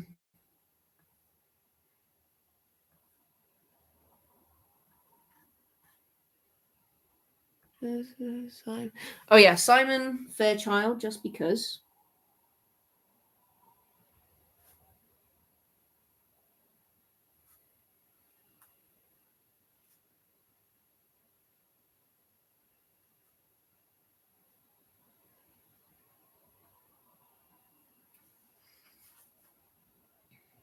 This is the list thus far.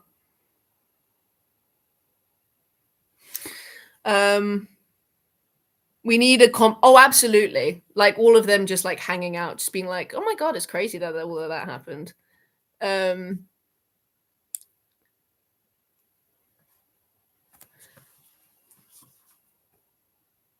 Professor, what was the professor's name? I can't even remember his name. What do we remember his name?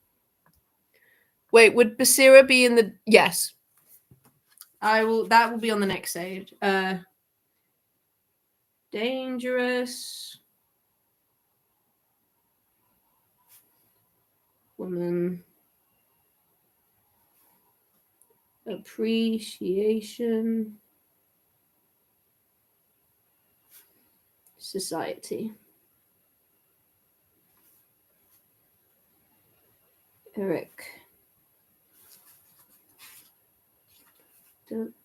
Delano. Who was the guy who dated Agnes? Nah, he's just Professor. So fair. Basira.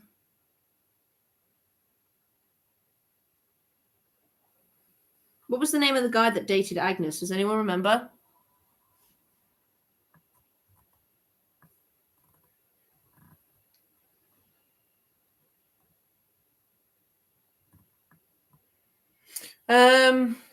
I can't even remember what episode that was. Someone pull up the wiki. I'm afraid of the wiki ever since I like spoiled myself for something important. So I'm afraid I will not be going on the wiki. But if someone would do that for me, I'd sincerely appreciate it. Yeah, we got the Dangerous Women Appreciation Society. We got Eric Delano. We got Basira. Who else were the goats of TMA? I've got Eric Delano, Best Dad TM. Joshua Gillespie, outsmarted the buried. Simon Fairchild, just because.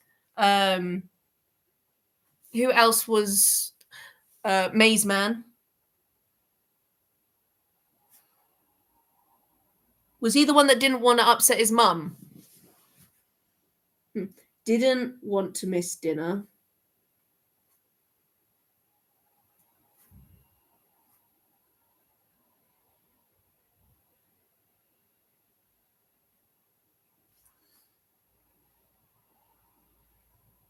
Sebastian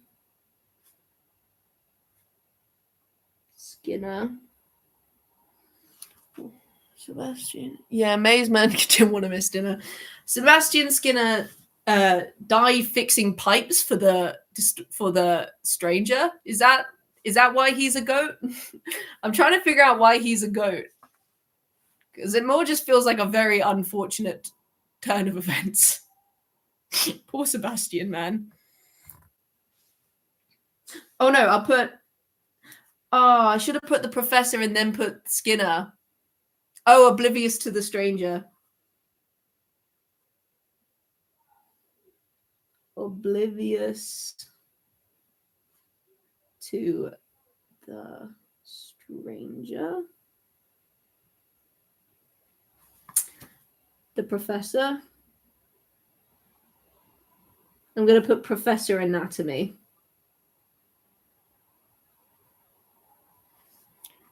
Stranger had to go, hang on, no, and call him back. He pulled human skin out of the drain and was like, oh, okay, and just left. Oh my god! Shit, that's so funny. Oh, he's absolutely a goat then. Professor Anatomy taught said strangers.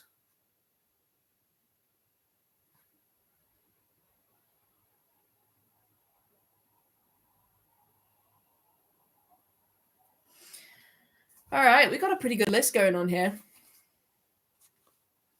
Anyone managed to find the person that dated Agnes? Because he's definitely on here. You know what I mean? Nah, he just went in there, didn't know the people were pulled skin from and heard a stranger say they'd be getting into flenching.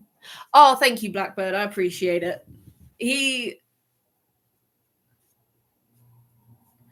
found out it meant skinning dead animals. Oh, Jesus. Maze Man.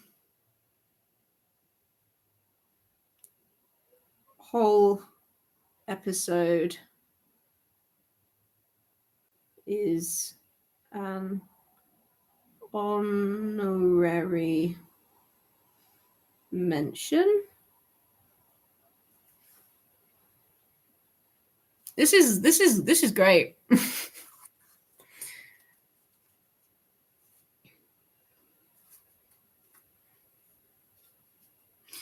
Were there any? I'm trying to think if there were any others that were like just the funniest to me.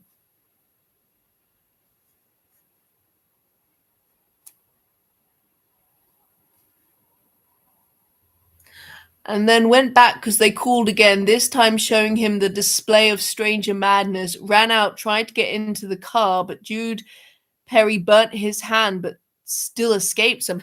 Jesus Christ, I feel like I've missed like an entire episode. Was that all in the Professor episode? That's crazy. There's no way that was all in the Professor episode. Or was that partially in Jude Perry's like statement? Because I do not remember that, but that's crazy. Oh yeah, he's Sebastian Skinner's on here. Oblivious to the stranger at first.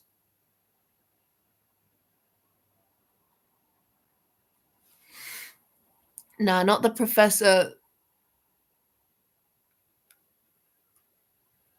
Was there a Sebastian? Oh shit. Yeah, and were they the same strangers? Because I wrote Sebastian Skinner, oblivious to the stranger, Professor Anatomy, taught said strangers, because I thought that was quite funny. Were they the same stranger? They must have been if they were all living in the same house. Because I feel like we only had one. From TikTok, Lizzie Friend posted a video. Shut up. It's bloody TikTok.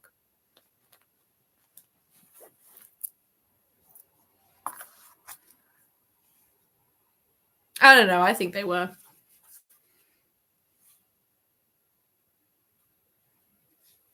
I think that's a pretty good list of the goats. We don't have a lot of females on here, but to be honest, you know. Oh, okay, cool. Okay. Jack.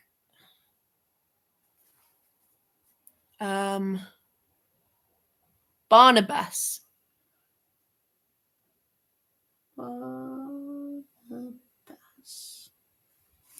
Perfect. So we've got our Dangerous Women Appreciation Society.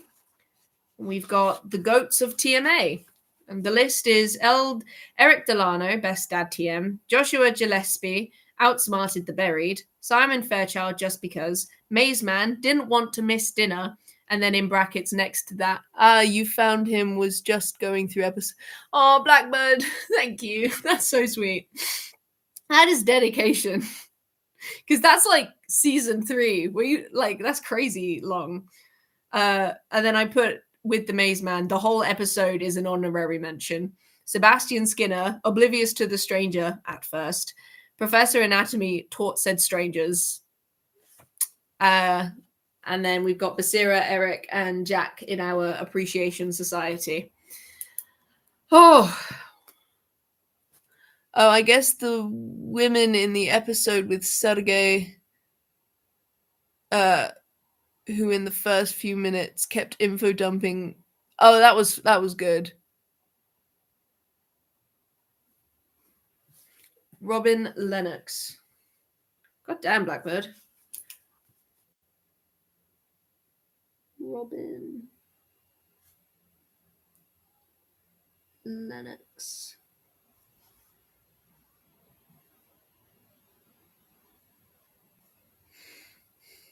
The women. Was that the computer episode, Marie? The one where she found like that thingy and it kept eating the keyboard and shit, and it was just horrific. I mean, she was pretty great because she did unlock Gertrude's computer.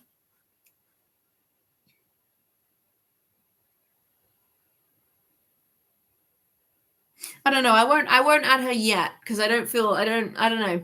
I'll sit on that one. Anyway, we've gotten completely distracted. We haven't even finished the fucking episode.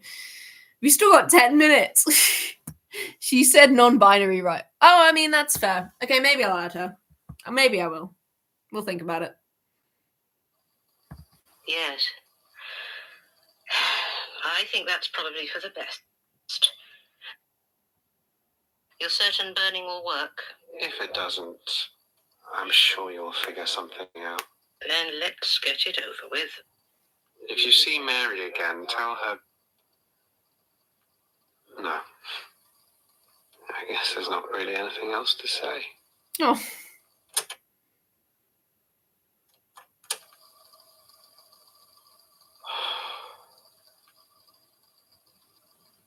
Fuck.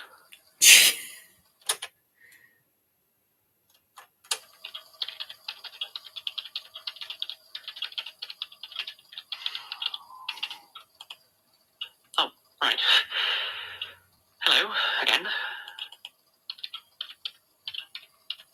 Oh, sorry, pal.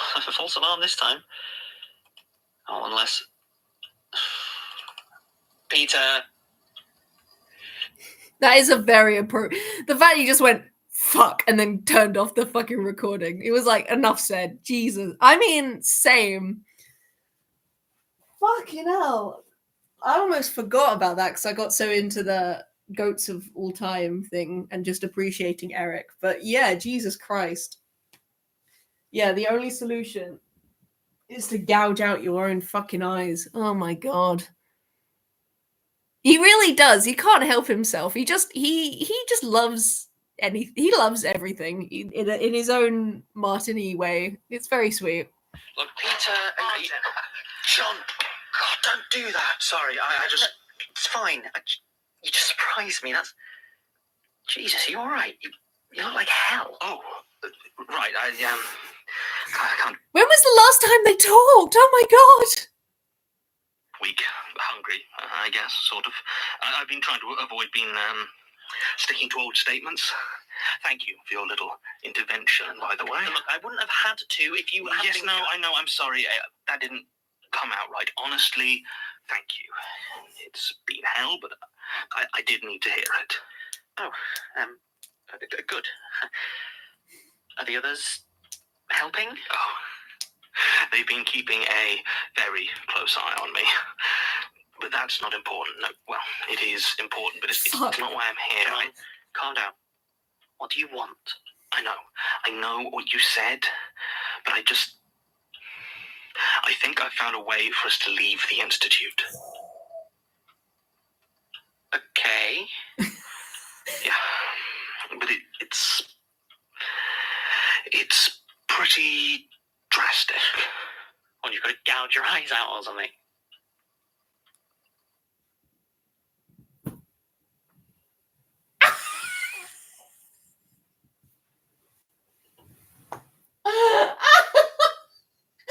Not mine being smarter than all of us.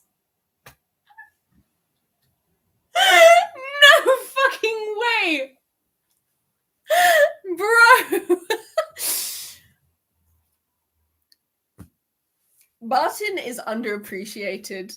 He literally figured it out like that. He wasn't even, Martin, gouge your eyes out and make out with me.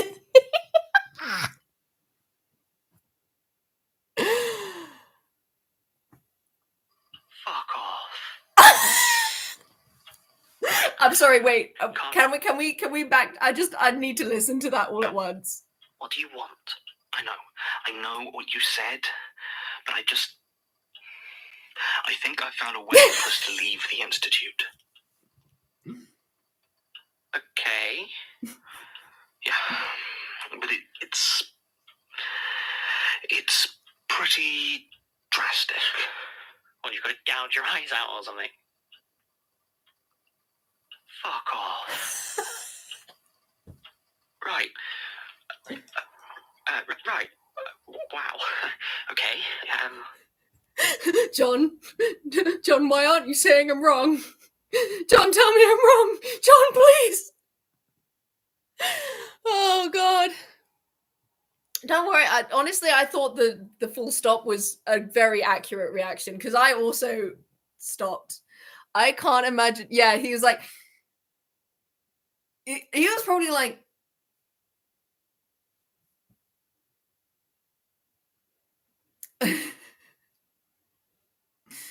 it's pretty drastic. It's like, what, you have to gouge your eyes out?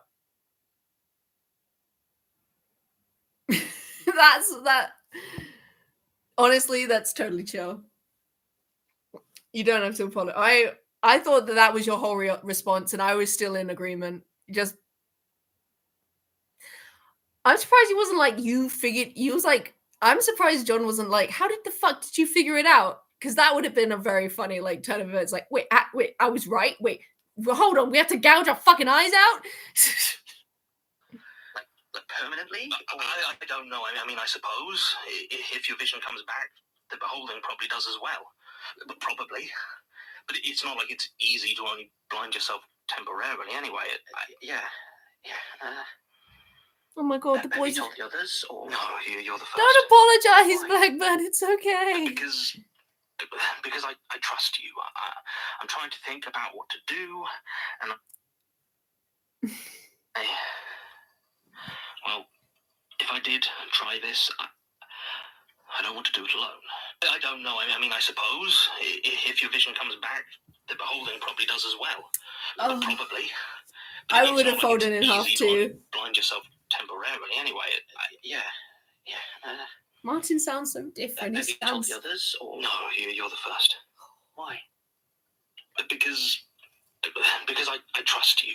Because he loves you! About what to do, and well, if I did try this, I don't want to do it alone. We could leave it. You and me. Escape. John, don't do this. Do what? Make it my decision. I'm not. No. I mean, could you even survive at this step? We could leave, you and me. Oh, let's run away together. Yowie, in my horror podcast, it's more likely than you think. Let's run away together. Oh. Is there anything else keeping you alive? I don't know. I don't know. But maybe it's worth it.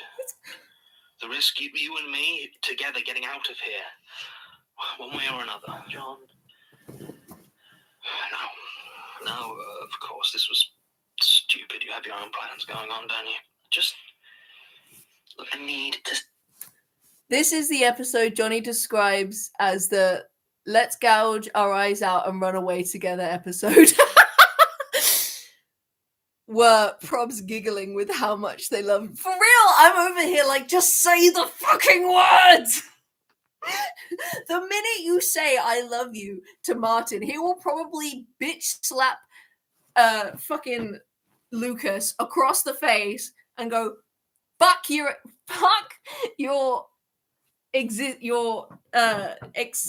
extermination bullshit. Fuck the apocalypse. I'm out of here, and then just 2 knives to the eyes. You know what I mean? I feel like that. Like the minute the fact that they play John and Martin, I can't with these. I love them so fucking much, man. Technically, Blind were probs giggling to torture their audience. Well, technically 3, but I don't count Martin. He's unlikely to contribute anything but delays. I know. I can't believe how much we've grown. He's gone from being like, I don't count Martin, to being like, Martin is the only person I love and trust.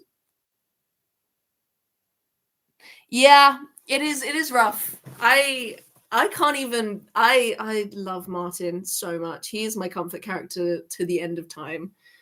Oh, Jesus. See this thing through with Peter to the end. If what he's saying is even half true, I need to be there. But what if you don't? I mean, we could just leave. I mean, whatever their plan is for me, I am damn sure that doing that isn't it. I could derail everything. We could derail everything and then just leave. What? Nothing. It's just ironic. That's all, Martin. Who are you kidding, John? You're not going to do any of that. I could. But you won't. That's why you came to me, isn't it? You know I can't do it, not now. You don't want to blind yourself. You don't want to die. What you want is a reason to not do those things. So, you come to me. Well, you're welcome. Because I can't follow you on this one. The lonely's really got you, hasn't it? You know, I think it always did. Maybe. Well, I'll be here. If you ever do need me. I hope so. Just don't wait too long, okay? If you haven't already. Yeah. Yeah.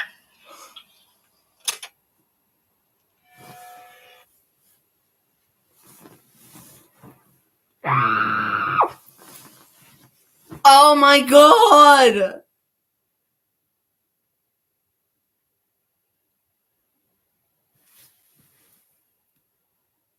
That I could have.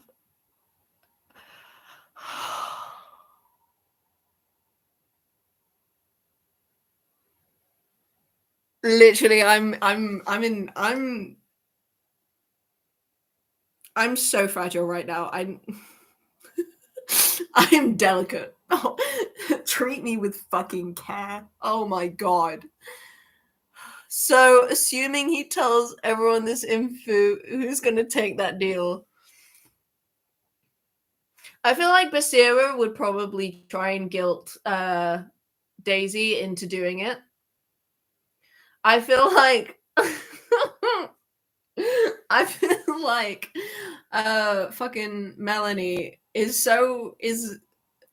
I don't think Melanie's been to enough therapy to think through this decision rationally and will just you know what I mean?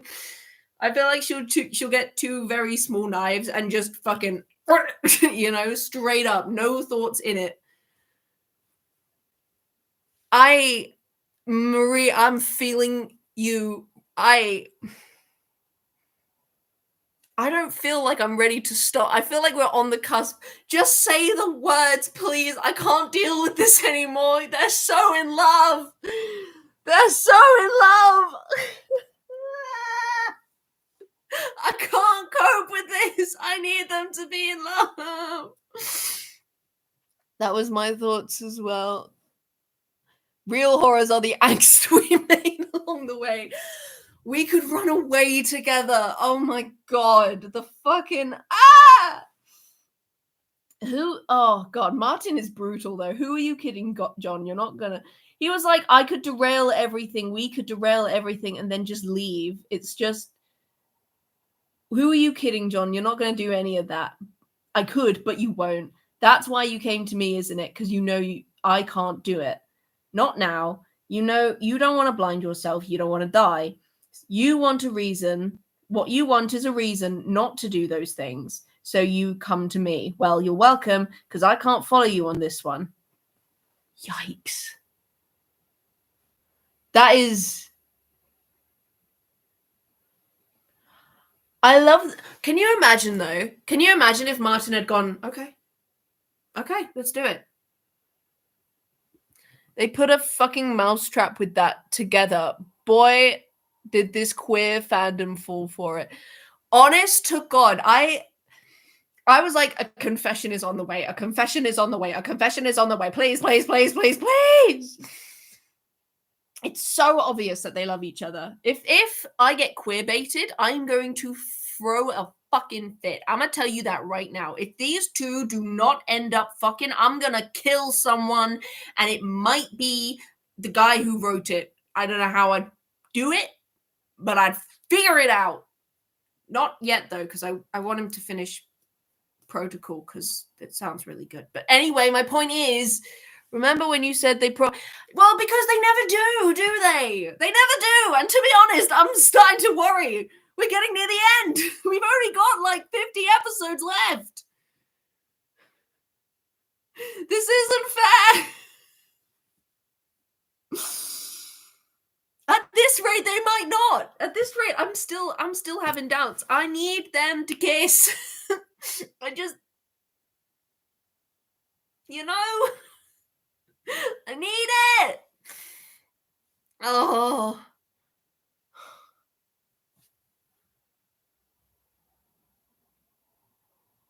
Why? Because I trust you. I'm trying to think about what to do, and if I did do this, I didn't want to do it alone.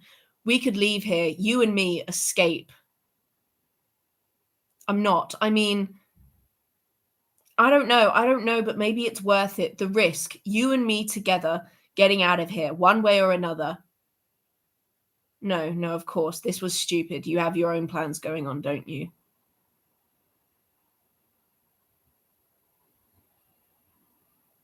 What if you don't? I mean, we could just leave. I mean, whatever their plan is for me, I'm damn sure that doing that isn't it.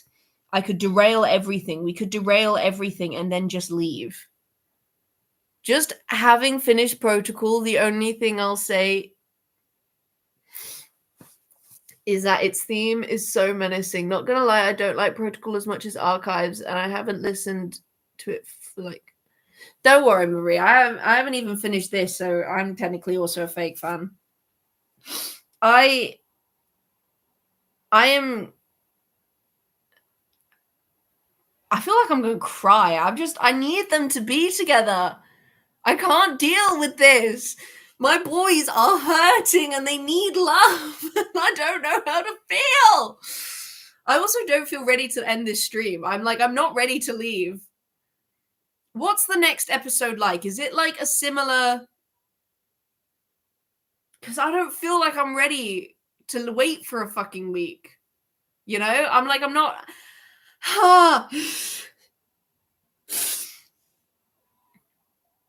I just... yeah, so far not as much a fan, but it's only been a season. Yeah, it might be... I mean, when you look back at just season 1 of the Magnus Archives, it's probably... I mean, we won't... I mean, I'm sure we won't stop you waiting. Okay. Because... Wait. No.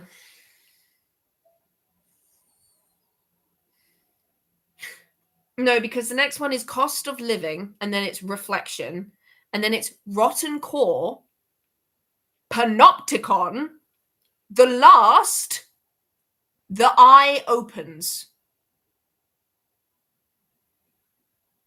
The names themselves make me quiver in my fucking boots. What the fuck is this shit, bro?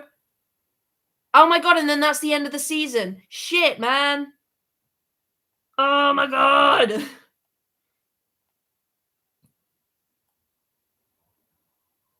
Fuck me, man. Magnus Archives number 160 was one of the ones I had that when I removed it, it removed like 50% of the fan fictions that I could read. It was crazy how many it removed. So I know that it's an important one, but it's like if I listen to even like one more episode, is it going to be one of those things? Is it going to be like when what's her name attacked and I ended up watching like 8 episodes in a row because I couldn't fucking stop. You know what I mean? Like, is it going to be one of those ones? Like, if I stop now, I may have a chance of not going insane. But if I listen to the next one, I will feel like a magnetic pull to continue listening till the end of the season. Because that's 6 fucking episodes. That's all. That's like 3 additional hours. We've been like, oh my god, you know what I mean? Like, do it. Shit. I feel like I'm going to throw up. I can't. This is a lot. I tapped it. No going back now. Fucking shit. I've done it. I've done it now, boys. Oh, fuck. Rusty Quill present. We might have to move to the kitchen so I can eat food. So it's getting kind of late for me, so I might have to leave. Honestly, that's okay. I think, honestly, I may have to stop. But I already clicked Cost of Living. I've done this. Hang on. You get to enjoy this with me. So... I don't want to hold anyone up feel no obligation to stick around. Ow. But I need food. And I don't feel ready to leave my boys yet. We just heard the biggest revelation of a fucking lifetime, you know? Like, I'm not ready to leave. I'm not ready for that to end. So I need to know what happens next for my own sanity, but I also need food so I don't die. Oh God, it's the cost of living crisis, the most terrifying entity. Honest to God, I feel like this was a bit of a foreshadowing. The cost of living. I mean, goddamn, what a fucking name, right? Yeah, Marie, do not feel obligated to stay. It's just I am too emotionally charged to leave just yet. Like I'm not mentally ready for that shit, you know? I don't know if I'll ever be ready to leave, but I know for a fact that it ain't now. I'm not ready to leave now. So you do not feel obligated to stick around. The next episodes are still good, just not much except for the last ones of the season, I'd say. Okay. Well, maybe, listen to one more, just because the last one was so intense that I feel like I need to.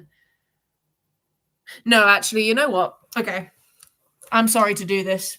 I think that I should stick to what I said. We're going to do 3 episodes and then another 3 episodes, and that'll take us to the end of the season. So, yeah, what I'll say is, I was too excited by the John Martin thing, and I was like, no, let's keep going. No, it's okay. It's late. I need to eat and then sleep. Everyone else also needs to sleep. So I think now is actually a good point to end. And maybe I'll stream tomorrow. And if I don't, I'll make a post about it if I'm going to. And then anyone who's around could come hang out and we can listen to the next 3. So it's not that long of a wait. Or we'll do next weekend. But I think we should actually leave it here. I think I got too excited at the prospect of more John Martin, but in reality, it's not going to happen. I got my portion for the year. They're not, you know, John is not so fair as to give me 2 episodes in a row. I should know this by now. So, we will. Yeah, I got a big ass car ride tomorrow, so at least I can sleep then. But it's so yeah. Oh no, Marie, go to bed. I'm sorry. Go to bed, man. It's okay. I will not be offended.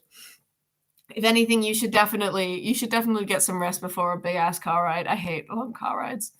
But anyway, I may stream tomorrow. But if I don't, I'll see y'all next weekend, and then we will listen to 55, 56, and 57, and then that'll set us up quite nicely for 58, 59, and 60. You know, may end up being a 6-episode long one. We'll see. We will see. Because I may listen to 157 and go, well, I can't stop now. You know, it may be one of those ones. But I think for now we should finish. So this has been a really nice stream. It's been nice. You know, we had the whole gang here. And we made that new playlist. I don't know when I'll be able to watch these, but I really don't want to miss the final episodes, even though... Well, Marie, if you're not free tomorrow, which it sounds like you're not, are you free next weekend? Because if you are, I'll do a double one. So I'll do the next 3 next Saturday and then the final 3 on Sunday. And that way, hopefully you won't miss them. Okay, then perfect. So I won't stream tomorrow.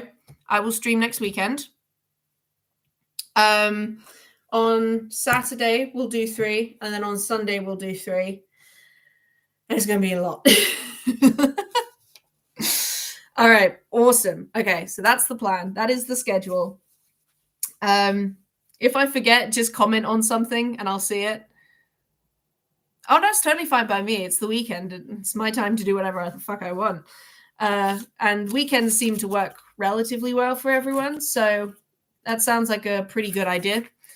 Thank you, everyone, for showing up. It was so nice having everyone in the chat. It was so nice to see everyone. Next weekend it is then. Okay, night all. Take care, everyone. Night, Blackbird. Sleep well. Weekend TMA party, exactly. Thank you all. Thank you, Blackbird, Spooky, Marie, Levant. And Justin. Oh, thank you all very much for joining. This has been a very good time. And it's time to end it and make some food because I'm starving, and probably listen. Thank you, Justin. And probably make some food because I'm starving and listen to some fan fiction because I'm sad. See you next week, everyone. All right, squishes all around. Sleep well, everyone. Bye.